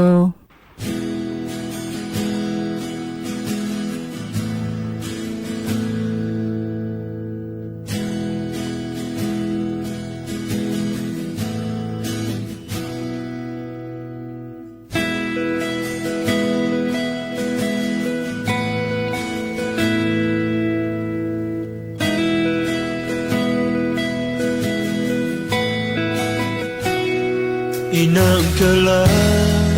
ganong ni mola nya ni mola ngaya hala o umi phala nga ni mama pa cho non ga chi pai ma nge shui nya anh nhị à gọi yêu gồm gần cô lớn nhà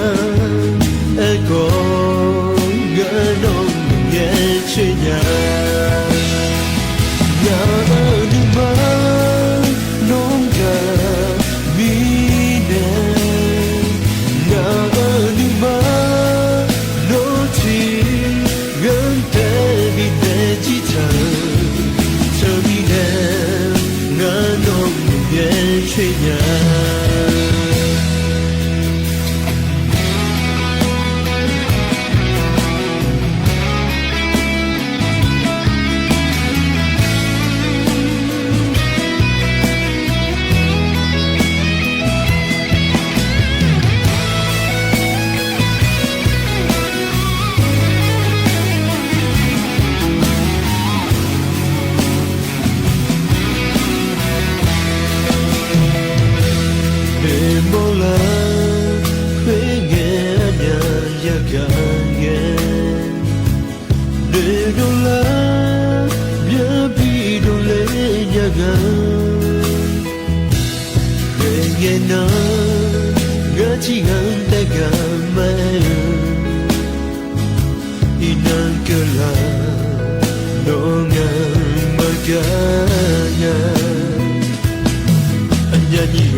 Terminal,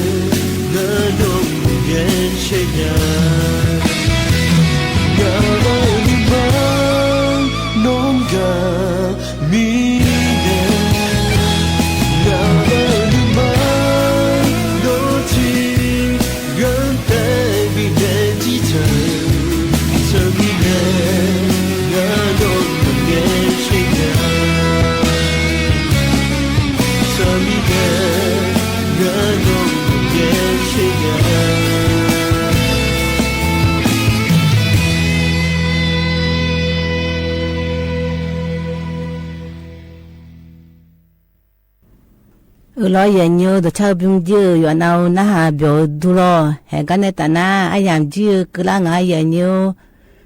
ga ya ha je la hu na aya nyo kha ya cha ga bi na ma de nyu ji na ayam ji me ya go yi me ni so yo na nai ye la ne wo la ke ni nga mi do le ani yo le thì cô lấy thằng chú pha mai vậy nhiêu cái là hương mai đi lâu ya yo lên mi hương ya yo ôi ya giàu sao ya lâu thì nó nhung sao thì nó là cái số mười nhung thì sao mi lo le le nga loi to mang ho nga si nya o le le tan to nghe mang ai cho mà mi lo nga thì ate mà si lo num yo lo to te le te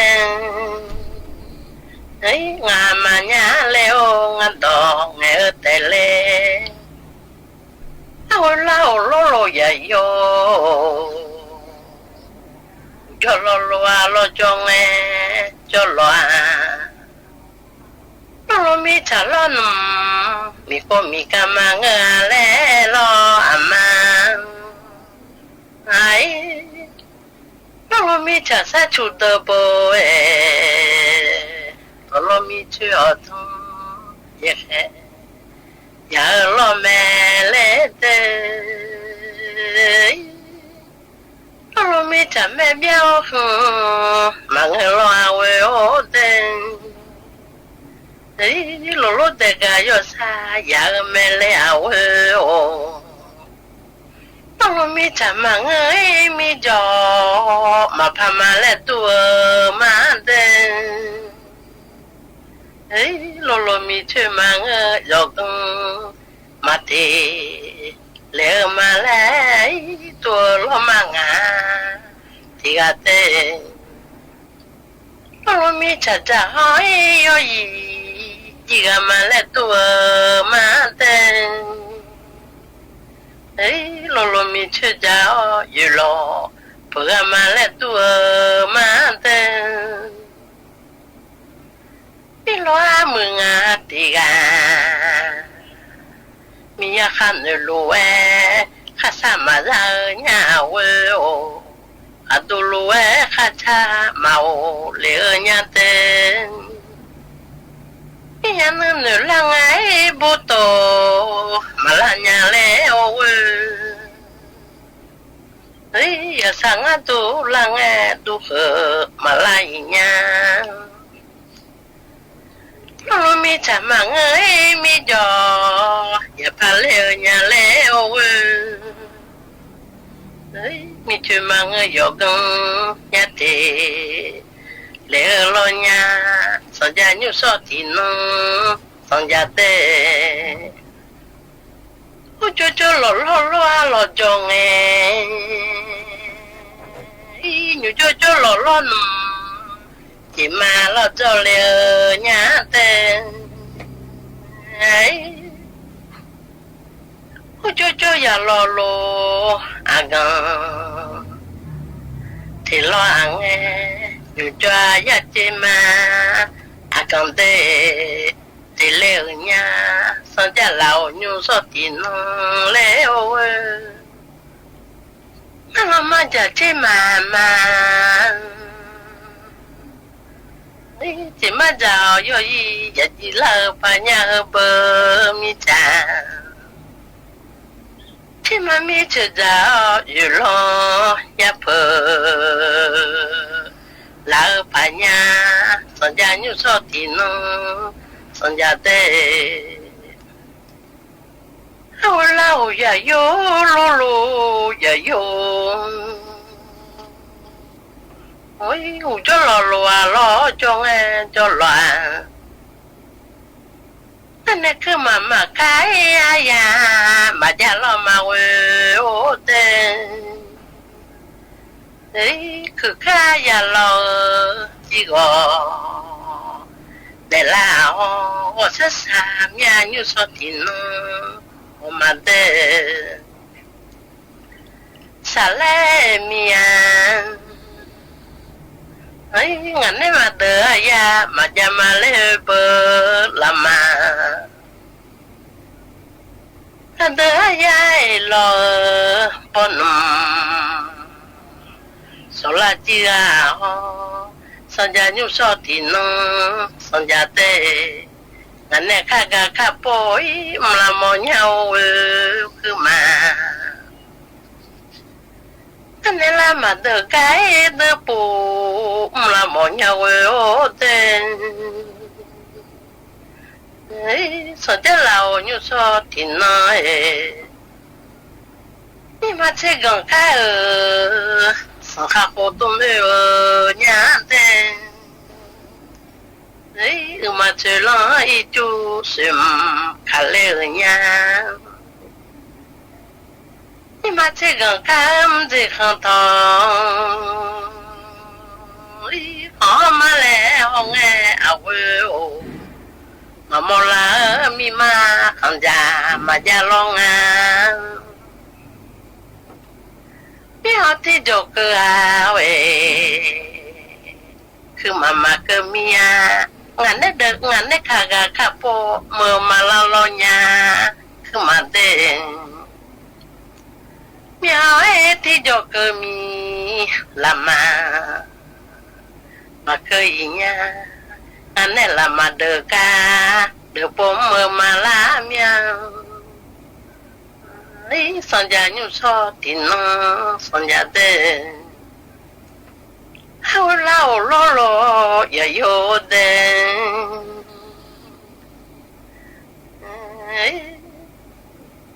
สัญญาญุสออินสัญญาจะปะมีชดเดอเลยโยลาญามีชอลซาเตบะมาโอเลนอมันมีจ่าล้อโลอามาโอ้ยโลมีจ่าโอเตงาเยียนมอเตมันล้อโลอามาโอมีจ่าโอมีจ่ายามาบูสือมีจ่าเราเลยโยลาญาเลเตไอมีช่วยจังรอลูอาจุเตอมือจบป้ามามีจางโอเลโยญาจบป้ามีจ่าโอเลมือจุเตอโอเลโยญางามีจ่าตัวมาโอเตงาอันมีเพื่อโอเลมีจายามาเสลมีจาโอเลโยลาญางั้นเรามาจามาเจมา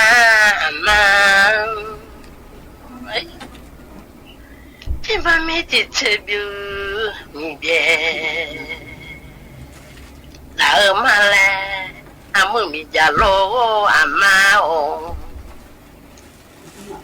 มีช่วยเรามาแย่ปะมา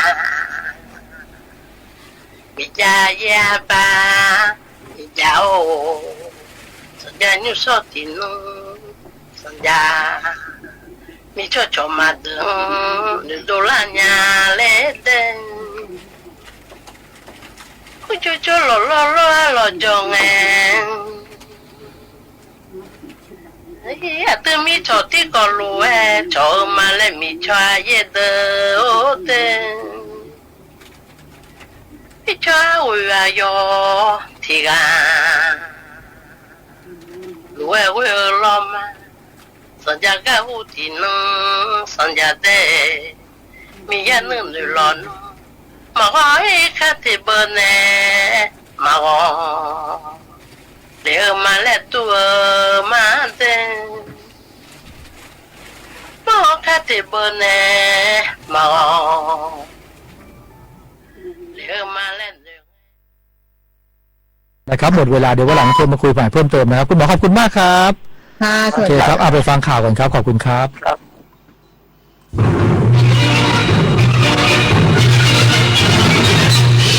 สถานีวิทยุกระจายเสียงแห่งประเทศไทยและเครือข่ายทั่วประเทศเสนอข่าวต้นชั่วโมงรู้เร็วรู้จริงเกาะติดทุกสถานการณ์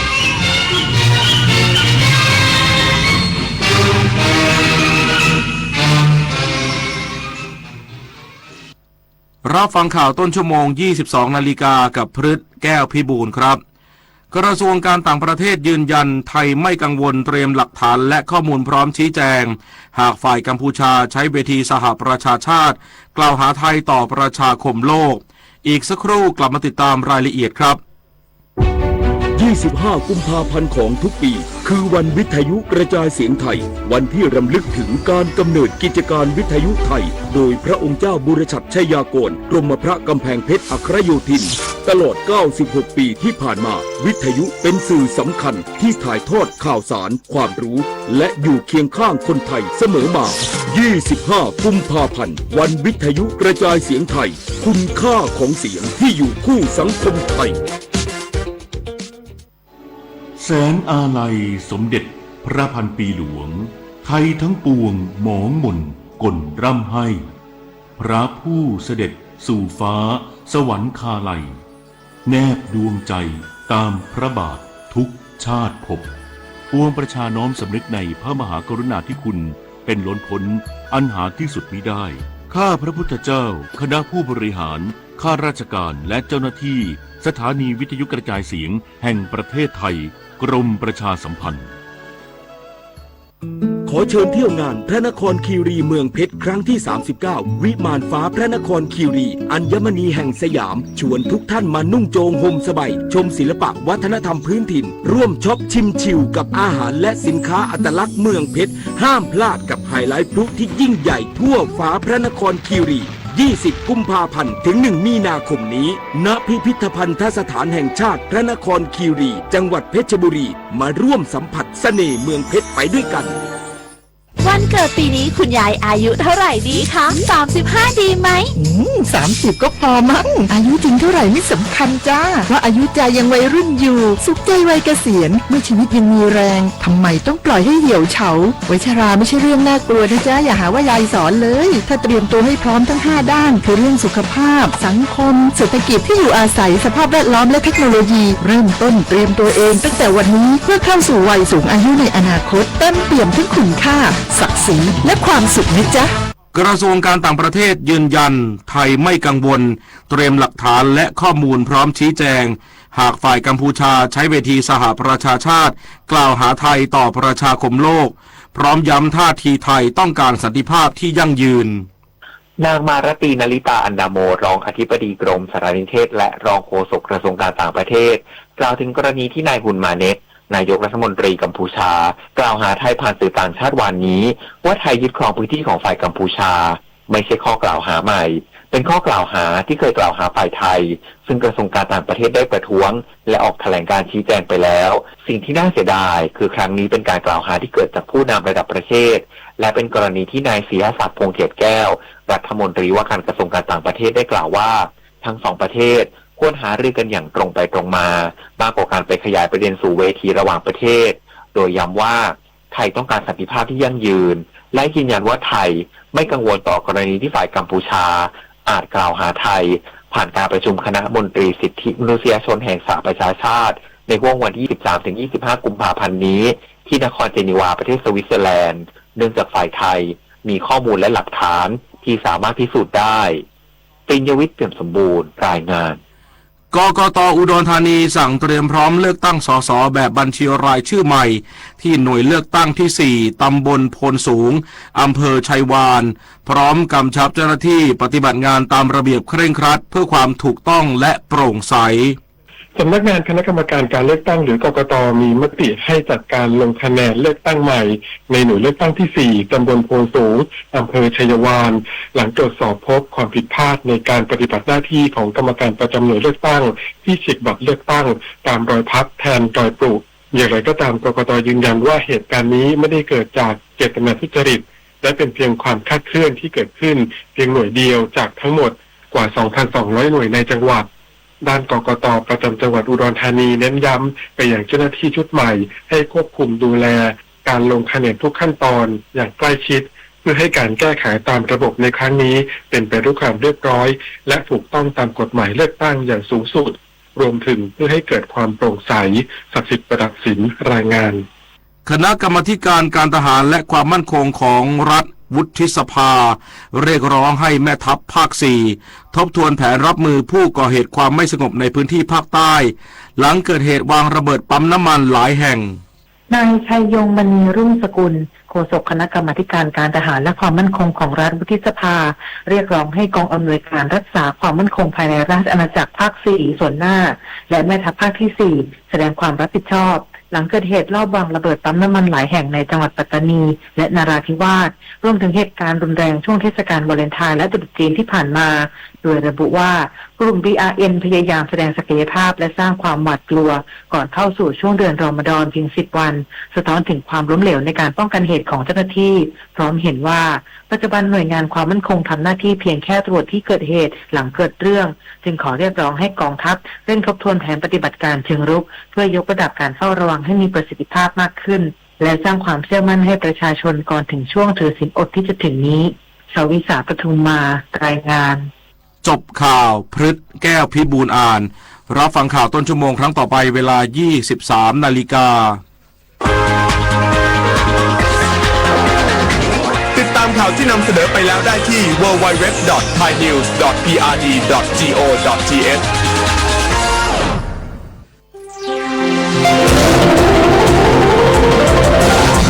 วิทยุแห่งประเทศไทย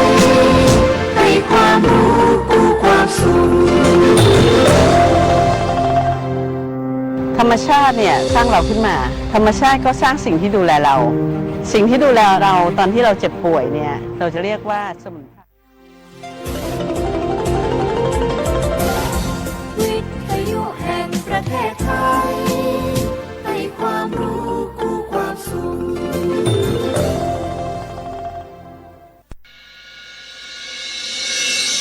สถานีวิทยุกระจายเสียงแห่งประเทศไทยจังหวัดเชียงใหม่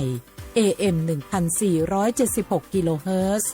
สถานีวิทยุภาคภาษาชาติพันธุ์แห่งเดียวในประเทศไทยที่มีความทันสมัยเชื่อถือได้สร้างอัตลักษณ์กลุ่มชาติพันธุ์สู่สากล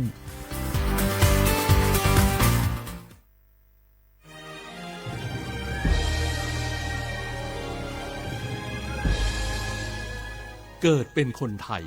เติบโตบนผืนแผ่นดินไทยจงภูมิใจในความเป็นไทยชาติไทยเรานั้นนับเป็นชาติที่มีความเป็นมาเก่าแก่ยาวนานเรามีภาษาวัฒนธรรมและมีสิ่งต่างๆที่เป็นเอกลักษณ์ให้เราได้ภาคภูมิใจในความเป็นคนไทยเราควรเห็นคุณค่าและมีความรักชาติหวงแหนแผ่นดินอันเป็นมรดกของบรรพชน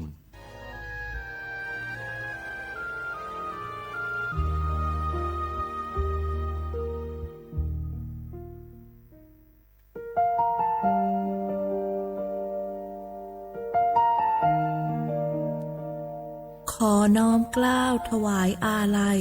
สมเด็จพระพันปีหลวงพระแม่แห่งแผ่นดินผู้ทรงเมตตาเหนือเกล้าขอพระองค์เสด็จสู่สวรรคาลัยข้าพระพุทธเจ้าข้าราชการและเจ้าหน้าที่สถานีวิทยุกระจายเสียงแห่งประเทศไทยจังหวัดเชียงใหม่กรมประชาสัมพันธ์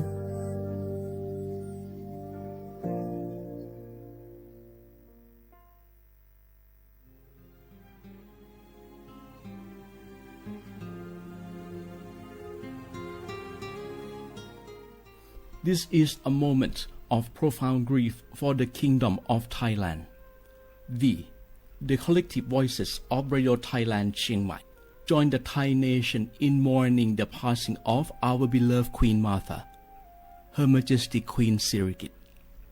Her life was a testament to the unwavering service, grace, and deep love for the Thai people.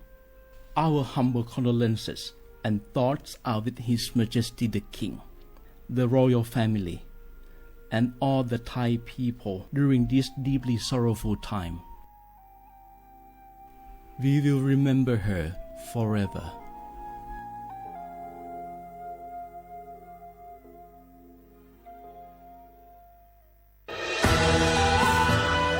จากศาลากลางจังหวัดน่านหลังเก่าพัฒนาสู่การเป็นศูนย์การเรียนรู้นันทศิษย์ป่าคารโดยมูลนิธิรักป่าน่านนับเป็นพระมหากรุณาธิคุณที่สมเด็จพระกนิษฐาธิราชเจ้ากรมสมเด็จพระเทพรัตนราชสุดาสยามบรมราชกุมารีได้พระราชทานนามนันทศิษย์ป่าคารอันหมายถึงอาคารแห่งความรู้ทุกแขนงของจังหวัดน่านภายในประกอบด้วยห้องนิทรรศการเฉลิมพระเกียรติรัชกาลที่ 9 แสดงพระราชประวัติและพระราชกรณียกิจของพระผู้ทรงเป็นพลังแห่งแผ่นดินและต้นแบบของความเพียรรถพระที่นั่งอนุสรณ์แห่งการเสด็จเยี่ยมราษฎรในถิ่นทุรกันดารทั่วทุกภูมิภาคของไทยพิพิธภัณฑ์ศาลากลางจังหวัดน่านความทรงจำของอาคารหลังเก่าและการอนุรักษ์สิ่งสำคัญของเมืองน่านเทคโนโลยีกับมนุษย์จุดประกายความคิดสร้างสรรค์สู่การสร้างนวัตกรรมในอนาคตน่านซิมูเลชันแนวทางจัดการขยะที่ยั่งยืนเพื่อตระหนักถึงผลกระทบต่อสังคมเศรษฐกิจและสิ่งแวดล้อมห้องสมบัติน่านย้อนรอยสู่อดีตและความรุ่งเรืองของนครน่านผ่านเงินตราเครื่องเงินและผ้าทองเปิดให้เข้าชมฟรีไม่มีค่าใช้จ่ายตั้งแต่เวลา 9 นาฬิกาถึง 17 นาฬิกาหยุดทุกวันจันทร์และวันนักขัตฤกษ์มาร่วมอนุรักษ์สืบสานสร้างสรรค์ศิลปะวัฒนธรรมและวิทยาศาสตร์ของเมืองน่านคุณค่าที่น่าภาคภูมิใจ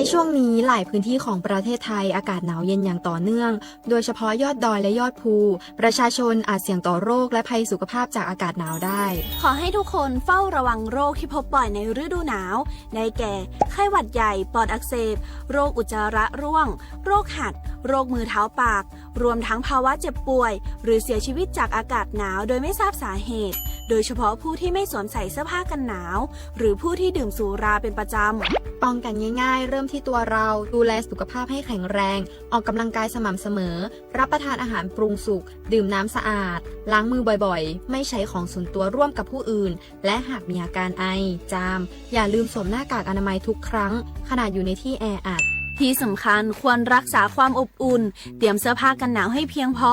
งดดื่มเครื่องดื่มแอลกอฮอล์เพื่อความปลอดภัยในช่วงอากาศหนาวนี้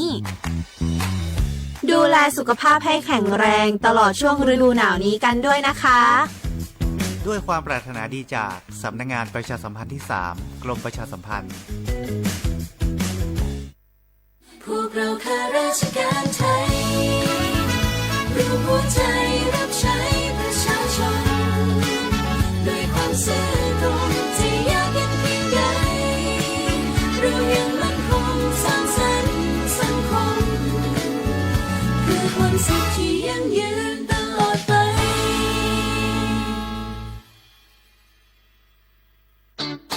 เจ็บป่วยเมื่อใดอย่าลืมบัตรประชาชนยืนยันตัวตนทุกครั้งที่ใช้สิทธิ์หลักประกันสุขภาพแห่งชาติหรือบัตรทอง30 บาทเพื่อความรวดเร็วถูกต้องและป้องกันการถูกสวมสิทธิ์เพียงเท่านี้ก็ใช้สิทธิรักษาได้แล้วสำหรับเด็กเล็กให้ใช้ใบเกิดคู่กับบัตรประชาชนของผู้ปกครองหลักประกันสุขภาพแห่งชาติบัตรทอง30 บาทสิทธิดูแลสุขภาพของคนไทยสอบถามเพิ่มเติมสายด่วนสปสช1330ตลอด24ชั่วโมง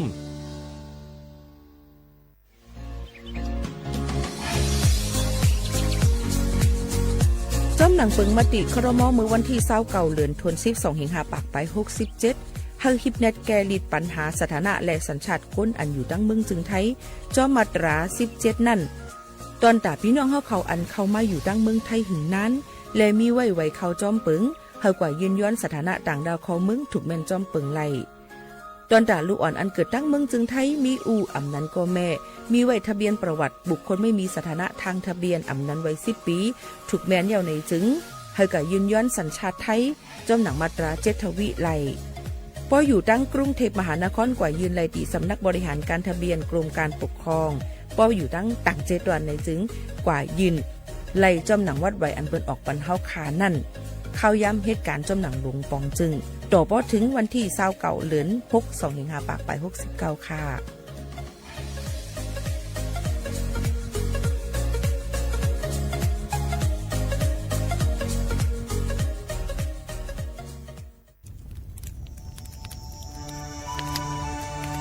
จ่องหู้คาหือก้อนโมก้อนไฟอันเผาอยู่ตีกลางปางนั่นอ่ำเลยหายกว่าตั้งเลยมันเตเป็นฝุ่น PM 2.5 สีขึ้นมาเฮ็ดให้ป้ายอยู่หลีเฮาคาขึ้นในค่าอ้อลองลดย่อมปัญหาจังไหนในอ่ำหยาบค่ะเงื่องแวอ่ำเผายุกยักเหมือไม่ตนเยือตนเข้ากับในให้ในสวนเฮาเปลี่ยนมากองไว้จ้อมกันเสเฮ็ดเป็นฝุ่นสภาวะอ่ำนั้นแจกแพยุกยักเฮมันปอดถูกเมียนอีกป้าดังโฮมมือกันฟังด้วยไฟไหม้ป่าเถินเฮาขาดถูกดีเลยผูกต้นไม้น้ำเพิ่มปันปืนตีสีเขียวเฮ็ดเฮาจันล้มเส้นสายตาเฮากูก็เลยตั้งมุงมองเฮาลีเสฐานหน้ากอกับสืบปืนเผาตี3กรมประชาสัมพันธ์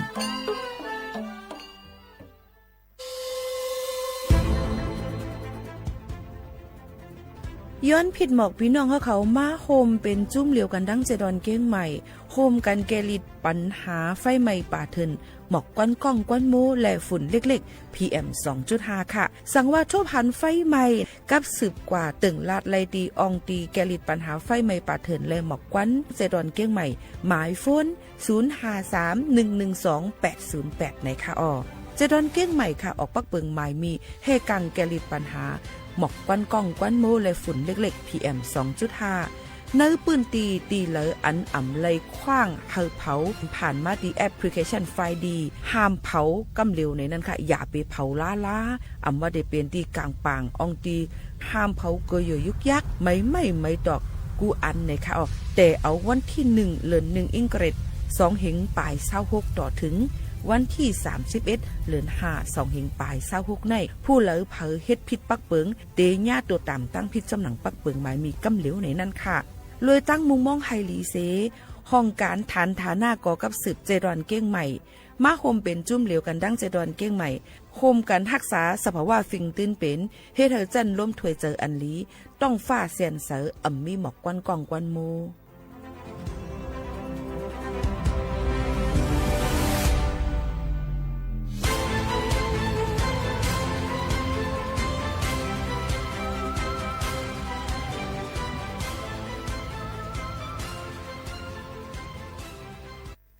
พี่น้องเขาสนใจใครปืนเผาผ่านตั้งห้องปล่อยเสียงสวทเก้งใหม่ปั่นตั้งหูห่มปลาดังมีดังซื้อถ่อมแจ้งแล้งหลีกว่าไก่ในปืนตีเจดอนเก้งใหม่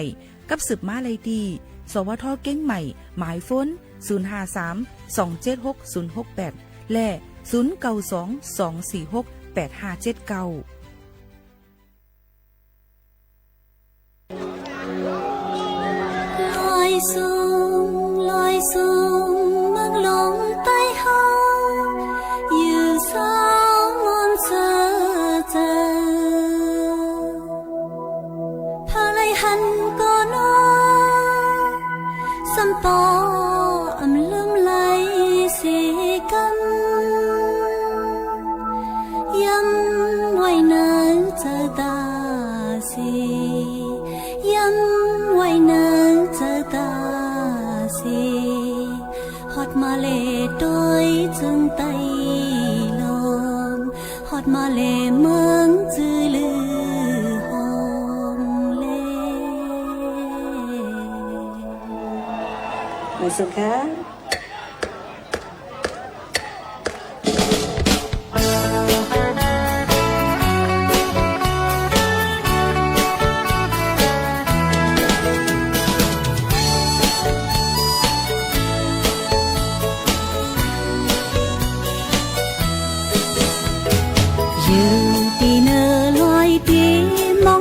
อยู่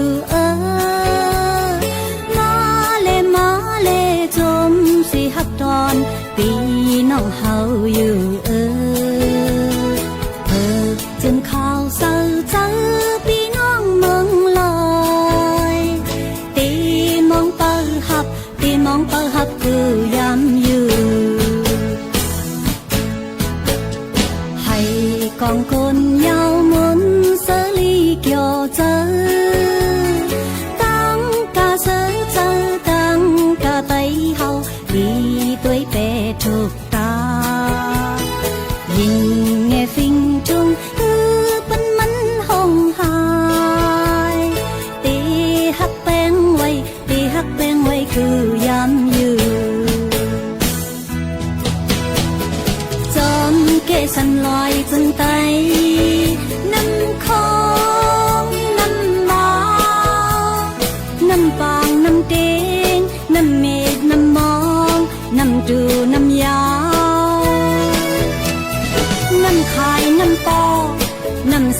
ำลอยน้ำปันน้ำลื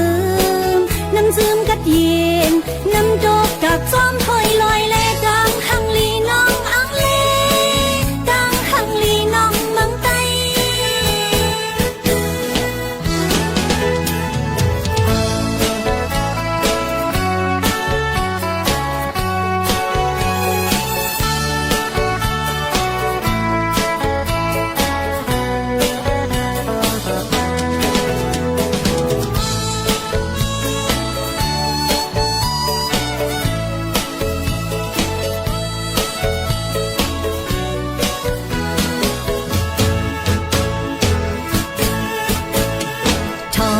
เสียงต้องโลเมื่อเขาไม่เพียวถึงเขามวยดกซ้ำไม่ก่อนเมืองไตกี่ปอเลี้ยงของเยาคิงพลในก็ซ้อมให้หน้าเฮ็ดสมฟิงทุ่งเมืองเฮาฟิงทุ่งเมืองเฮาลีหาคอมเนาเขาเหนียวเขาซอยไตโทผู้พักสมเพชรเล่เนื้อสมพักจอเขาพวกเขาตำงาหมอกเสียวหนึ่งเล่นั้นเพชรผู้พักเกินกิน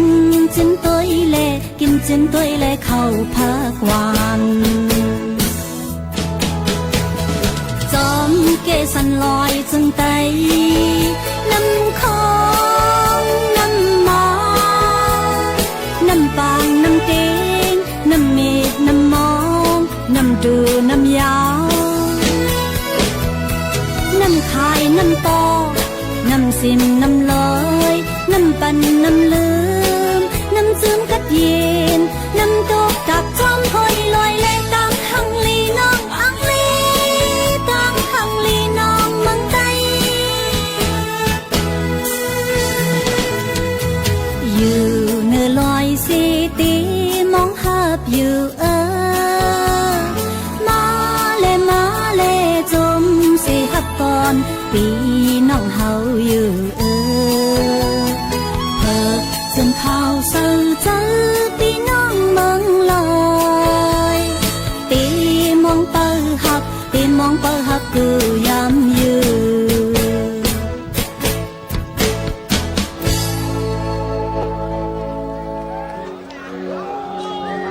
ลอยสูงเมืองลงใต้เฮา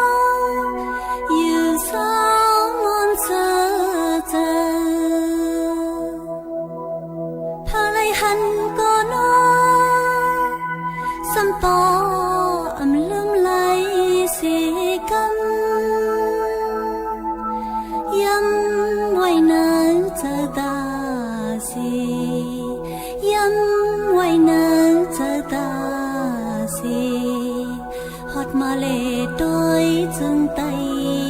ลมฮอดมาเลเมืองจือลือหอมเลมาสุขะ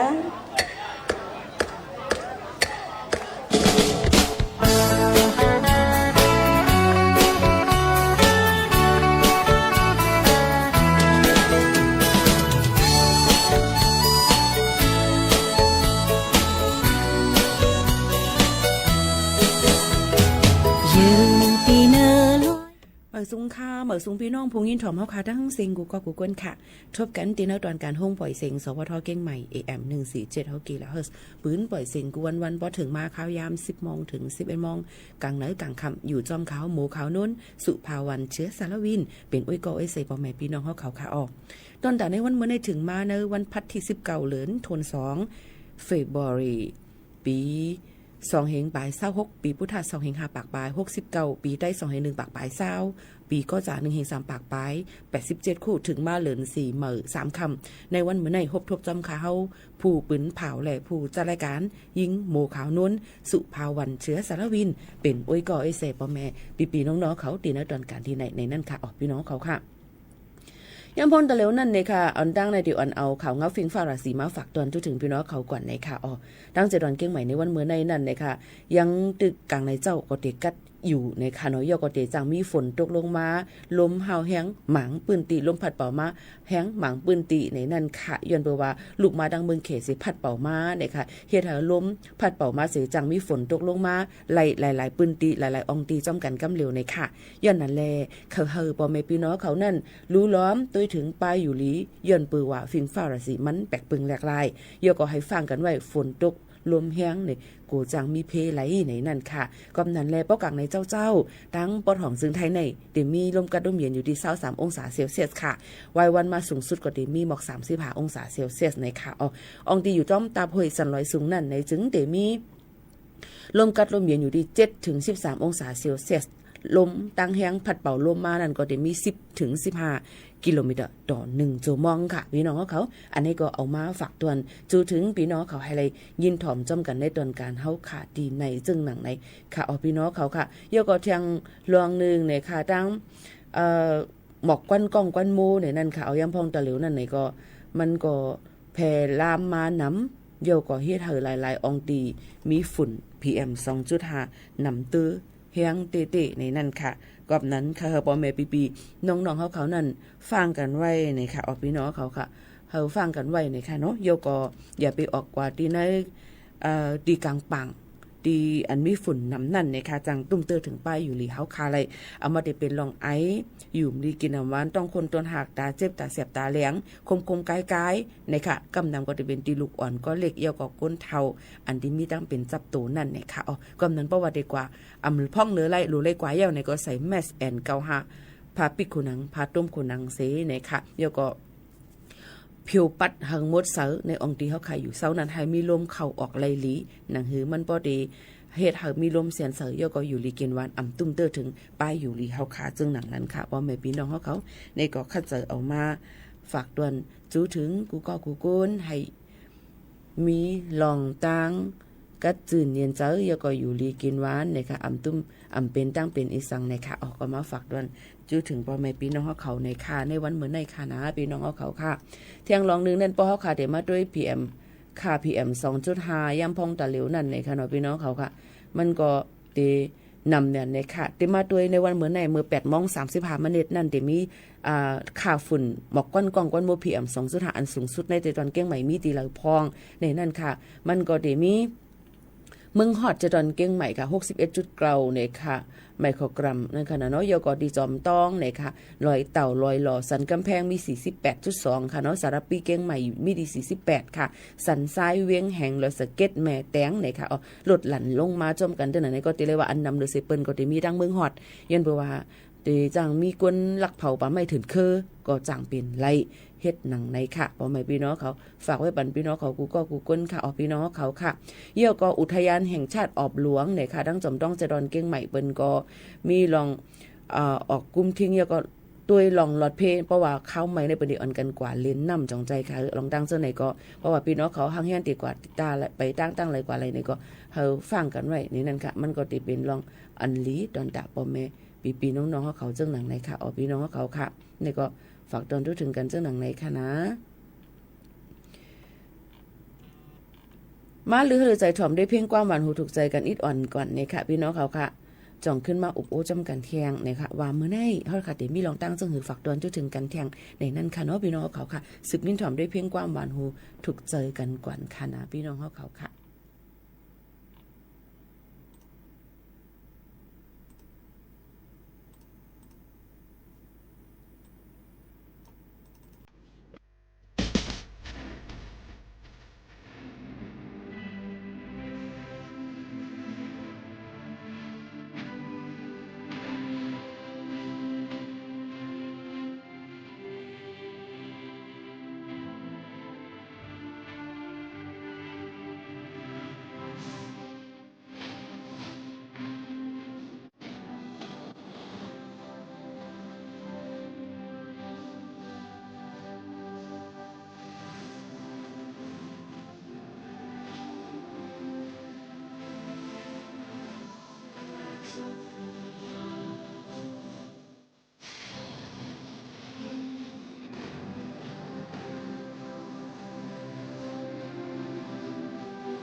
ค่ะพี่น้องเขาค่ะถ่อมด้วยพิงกว้างหวานหูถูกใจก็จำกันป้อมักโถเนาจอมาแล้วเนี่ยค่ะโถเนานั่นกว่ามันจะเป็นโถเนานั่นเนี่ยมันเดี๋ยวอะไรผ่านการคึงปองให้สร้างลอกลายมันเนี่ยน้ำเฮี้ยงหนาในขณะโถเนาเนี่ยเป็นผูกเกี่ยวว่าผูกเกี่ยวเป็นดีเอามันมาป้อมันเนี่ยเอาเม็ดมันเอามาตากแห้งแทงให้ได้หลงใจเพื่อเยาก็ป้อเฮ็ดโถเนากินก็สำคัญหนูมาปัด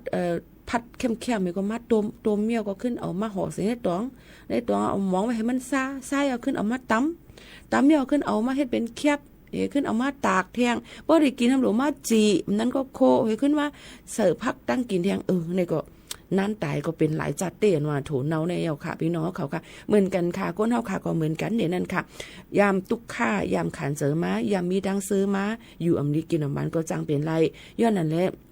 มือพ้องเฮาขาถึงมีล้มถวยเจออยู่ในค่ะถูกลีไลหมอปันแห้งเจอโดเจ้าเก่าหมอปันแห้งใจก้นหิมหอมเฮาค่ะลู่หลอมตึงด้วยถึงกันฮาลีที่สุดนั่นค่ะนะเนาะอันนี้ก็ลำลองเลยเซเปิลในนั่นค่ะก็นั้นมันก็เหมือนกงปั่นนั่นเนาะค่ะเนาะกับมีขึ้นมีลงจังไหนค่ะเหมือนหนังย่ำพองตะเหลวในก็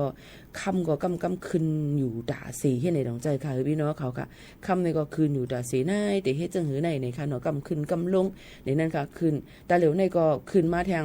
เหมือนในขึ้นมาแทงเป็นปอกำ2 650 บาทเอาในขณะใน1เก็บใน1เก็บตะเหลว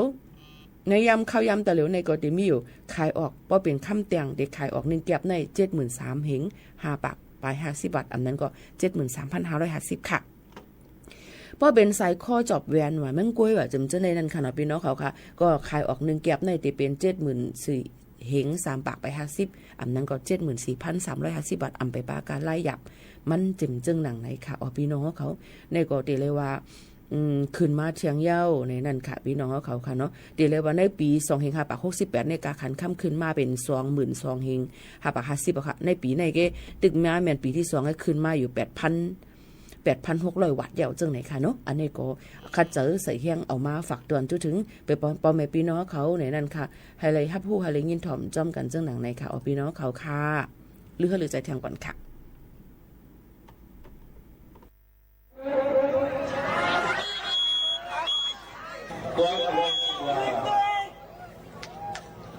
当他们海流那个。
งฮักฝ่ายเหลียวในนั่นค่ะพี่น้องเขาจงย้ำเป็นค่ะคือลองตั้งฮักฝ่ายเหลียวในนี่ค่ะบางปองบางเลยมากก็เป็นอยู่นี่ค่ะบางก็ว่าอำเป็นรอ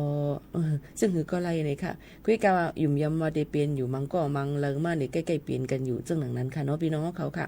เข้ามาถ่อมด้วยค่ะ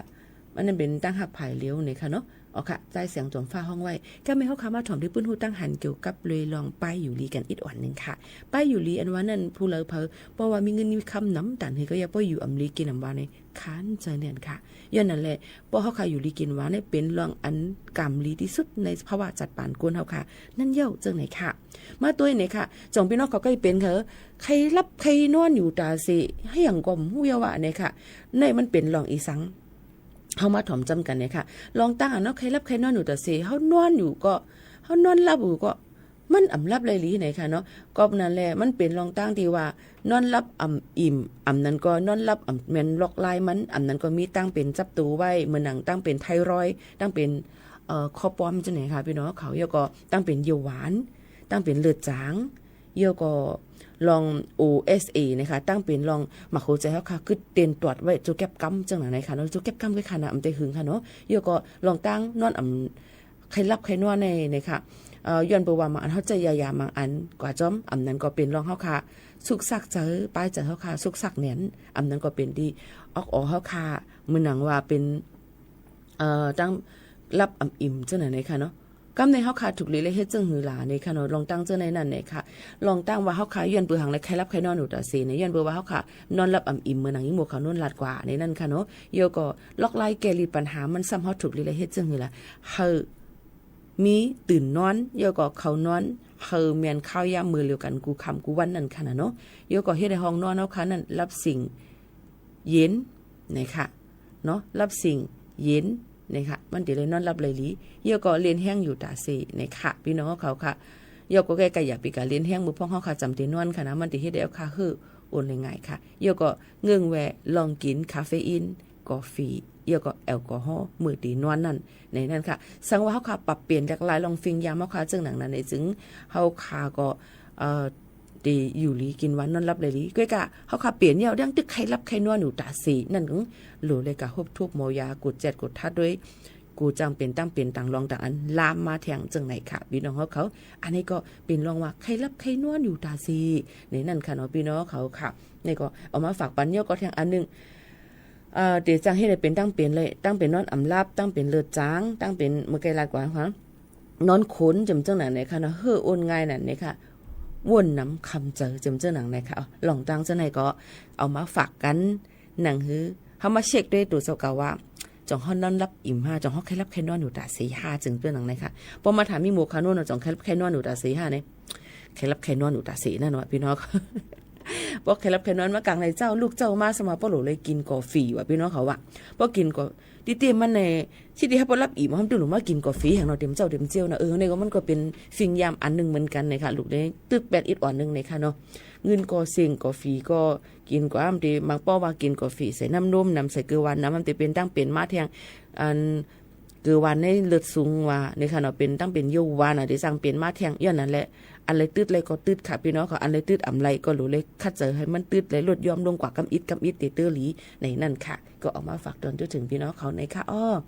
เลือหรือใจถ่อมด้วยแทงเพียงความค่ะเมื่อไกลนั่นตั้งหักฝ่ายเร็วกำเนิดมาถ่อมได้หักฝ่ายเร็วป้อหึงเย่าในค่ะพี่น้องเขาค่ะสืบถ่อมจำกันเราหนุ่มหอมห้องไว้ค่ะ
เก้งใหม่ AM 147เฮาเกแล้วฮัสปืนปล่อยเสียงกูวันๆบ่ถึงมาข่าวยาม 10 โมงถึง 11 โมงกลางในกลางค่ำนั่นค่ะนะเนาะวันเฮาเมืองเฮาก็ได้เปลี่ยนไปหลายๆจ้ำหนังข่าวยามวันเผอเมืองมันจังนั้นค่ะพอเป็นเมืองโฮมตูเมียนมาทั้งเมืองใต้นี่ก็ได้เป็น9 โมงครึ่งถึง 10 โมงครึ่งจังไหนค่ะบ่กลางวันได้ก็ดิ่มปอกว่าไกลค่ะกลางค่ำกลางคืนนี่ดีกว่าไกลเลยหับถอมเลยตั้งเรดิโอออมล้มถอมเลยตั้งออนไลน์ถอมเลยตั้งแอปพลิเคชันหลายๆอันเอามาปืนแพร่จ้ำกันจังหนังไหนค่ะป้อถึงมาวันที่23เลือนทวน2ในค่ะตั้งห้องปล่อยเสียงเก้งใหม่สวทเชียงใหม่ปันน้ำใจสู่ชุมชนนะคะเฮาค่ะได้ออกกวาดแจกโคผ้าห่มโคนอนเครื่องใจการเรียนการสอนลูกอ่อนแล้วก็ตั้งเรียนลูกอ่อนดีตั้งโรงเรียนบ้านทุ่งโรงเรียนบ้านบ่อสลีเมืองฮอดจะดอนเก้งใหม่ในค่ะพี่น้องเขาค่ะอันนี้ก็อย่าลืมติดตามเฮาค่ะก็ได้ก็ลงปืนตีครบทบจอมตั้งปุ่นจังหนังไหนค่ะกูปีเฮาตื้นกว่านั่นขนาดเนาะก็กาดีกว่าที่เหลือตั้งเลยใครเฮาค่ะกว่าครบทบพี่น้องเขาตั้งเลยที่เหลือมีลงตั้งอยากคันเจอในก็หมอกนะถึงมาห้องปล่อยเสียงเฮาค่ะหลายๆก็ในก็ได้อ่อนกันกว่าครบทบและเข้าถึงพี่น้องเขาจังหนังนั้นค่ะแล้วก็อย่าลืมคณะไหว้เสเดี๋ยวมีฝนตกลงมาเลยเด็กกัดเดี๋ยวจะมีฝนตกลงมาต่อถึงวันที่21ไหว้เส21เดียวเนี่ยค่ะเดี๋ยวปีใหม่เดี๋ยวเขาในข้าวใหม่เนี่ยค่ะเนาะเยอะกว่าปีในเดี๋ยวใหม่เดี๋ยวเสกูปีเดี๋ยวใหม่เตอถึง42-43องศาเซลเซียสเลยว่าใหม่เฮียงไหนยันบนนั้นเลยห่างเฮียนกันไว้ให้ลิหนังหือบ่ได้อยู่ลิกินหวานเนี่ยก็องดีพี่น้องเขาจะเจออันเป็นเจ้าให้เจ้าส่วนเจ้าหน้ามีนำไว้เจอบ่พองแห้งแล้งเนี่ยก็รู้เลยห่างเฮียนเก็บไว้เจอนำมือพองข้าวแห้งแล้งจึงไหนค่ะพี่น้องเขาก็เอามาฝากถึงกูก็กูก้นจังหนังไหนค่ะเอาค่ะถมได้แทงหนึ่งเพียงความตีหางแฮนฝักตวนจนถึงพี่น้องเขาก่อนค่ะ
อ๋อค่ะก็ข้างนางใจเก่งตุงค่ะนางหมอกจำคำห้องไว้ค่ะนะเอามาฝากตวนถึงพี่น้องเขาให้ถ่อมจำกันจังหนังไหนค่ะอ๋อพี่น้องเขาค่ะกับในค่ะมาถ่อมด้วยเนี่ยค่ะโจกะดีผัดยานกันมื้อนั่นมาฝากปันพี่น้องเขาค่ะกูจัดปานอันว่านั่นเป็นซึ่งหือพองในนั่นค่ะกูจัดปานอันว่านั่นอ่ำเจอก็อันเข้ามาหมอลัดเย่าหยอกเจ้าจุกแก็บจุกำกุยค่ะนะกุยเป็นก็อันเข้ามาลัดต่อเฮาจ้อมโดยใจหักจะจังอันอ่ำป้าลองหยอกเลี้ยนนั่นในค่ะอ้อกูจัดปานอันว่านั่นอ่ำเจอก็อันต้วยห่างพังไผ่นอกเสเข้ามาหาเฮาก้วยเป็นก็อันต้วยลองตั้งหักเสเข้ามาหาค่ะกูจัดปานอันว่านั่นอ่ำเจอก็อันเอาลองตั้งไผ่นอกลองใหญ่ค่ะเสเฮาก้วยเป็นก็อันหมอใส่ใจเลยหมอหักเฮาจอมเลยเขาเฮ็ดปันเฮาไหลนั่นเฮาเฮ็ดเป็นไหลนั่นค่ะนะเนาะกูจัดปานอันว่านั่นอ่ำเจอก็อันหมอลัดลองหลิวกุ้ยดูเก่าซ้ำอ่ำเฮ็ดเป็นไรจอมสั่งเขาเป็นกูจัดปานสูแต่ในเขาเตหมอเฮ็ดจอมกว่ามันแกนอันปันสูไว้นั่นเลยค่ะกูจัดปานอันว่านั่นอ่ำเจอก็อันโฮมเซอร์จอมสูไหลมือสูเซอร์กุ้ยเป็นก็อันโฮมตุกโฮมเซอร์จอมเฮาไหลกว่าต่อจูจัดปานนั่นค่ะก็นั่นแหละสั่งใครฮู้ว่าเพอเป็นกูจัดปานเฮาไหนป้อไหนจึงหลุดเลยด้วยดีลองเฮ็ดสร้างอย่าด้วยดีขอความรัดเขาลองเหลียวกุ้ยในนั่นค่ะเอามาฝากเตือนถึงพี่น้องเขาในวันเมื่อในค่ะวันเมื่อในเขายิ่งหมู่ขาวนู้นตีย้อนผัดยันพ่อแม่ปีน้องๆเขาเมื่อกว่าก่อนส่งขึ้นมาพบมาทบจอมพ่อแม่ปีน้องๆเขาแทงย้อนสู้ปันเฮากูก็อยู่ลีกลางยานเพเข็นกว่าเลยไปเลยก็ให้รถเพกันกูก็กูก้นส่งถึงพ่อแม่พี่น้องเขากูก็จังหนังไหนค่ะยินจมขอบใจใหญ่นำค่ะอ๋อพี่น้องเขาค่ะม่อนๆค่ะขอบใจค่ะ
สวัสดีครับ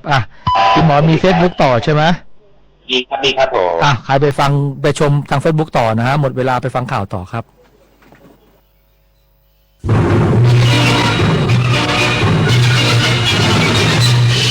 สถานีวิทยุกระจายเสียงแห่งประเทศไทยและเครือข่ายทั่วประเทศเสนอข่าวต้นชั่วโมงรู้เร็วรู้จริงเกาะติดทุกสถานการณ์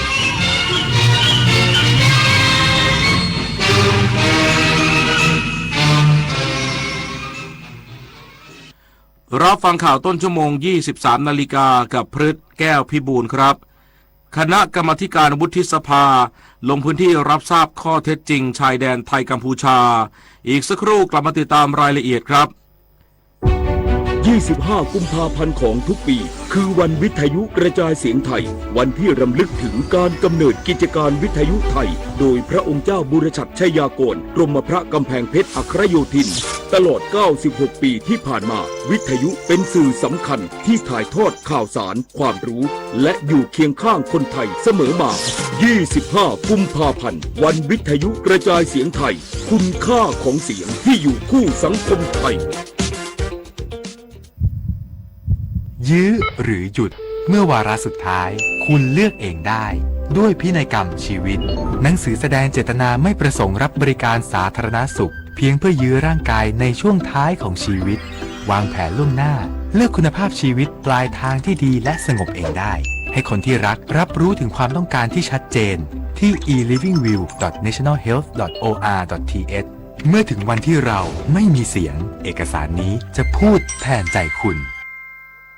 ระวังเพจปลอมขายสินค้าหรือบริการที่ไม่มีอยู่จริงระวังวิดีโอคอลลวงเงินเหยื่อระวังหลอกลงทุนอ้างผลตอบแทนสูงเพราะวัยไหนอาชีพอะไรก็ตกเป็นเหยื่อของโจรออนไลน์ได้ระวังตัวก่อนคลิกทุกครั้งตั้งคำถามก่อนเชื่อทุกข้อความอย่ารีบจนขาดสติก่อนโอนทุกบาทเจอโจรออนไลน์แจ้งตำรวจไซเบอร์1441ตลอด24ชั่วโมงจำไว้ให้ขึ้นใจรีบโอนโจรยิ้มเมื่ออายุมากขึ้นร่างกายก็เริ่มเปลี่ยนแปลงบ้านที่เคยอยู่มานานอาจกลายเป็นจุดอันตรายโดยไม่รู้ตัวมาปรับบ้านให้ปลอดภัยสำหรับผู้สูงวัยกันเถอะค่ะพื้นต้องเป๊ะในบ้านห้ามลื่นห้องน้ำต้องมีราวจับแสงต้องสว่างทางเดินบันไดต้องมองเห็นชัดเจนจัดของให้เป็นระเบียบเคลียร์สิ่งกีดขวางบนพื้นปรับเพียงนิดเพื่อชีวิตสูงวัยที่ปลอดภัยในบ้านของคุณคณะกรรมาธิการวิสามัญพิจารณาศึกษาข้อดีข้อเสียการยกเลิก MOU 2543 และ MOU 2544 วุฒิสภาลงพื้นที่ศึกษาข้อเท็จจริงชายแดนไทยกัมพูชาที่จังหวัดศรีสะเกษวันนี้คณะกรรมาธิการวิสามัญพิจารณาศึกษาข้อดีข้อเสียการยกเลิก MOU 2543 ชาที่อำเภอกันทรลักษณ์จังหวัดศรีสะเกษเพื่อรับฟังความคิดเห็นจากหน่วยงานความมั่นคงและประชาชนในพื้นที่พร้อมตรวจภูมิประเทศตามแนวชายแดนบริเวณฐานปฏิบัติการภูมะเขือผาหลวงปราสาทโดนตรวนและผาหมออีแดงเพื่อติดตามสถานการณ์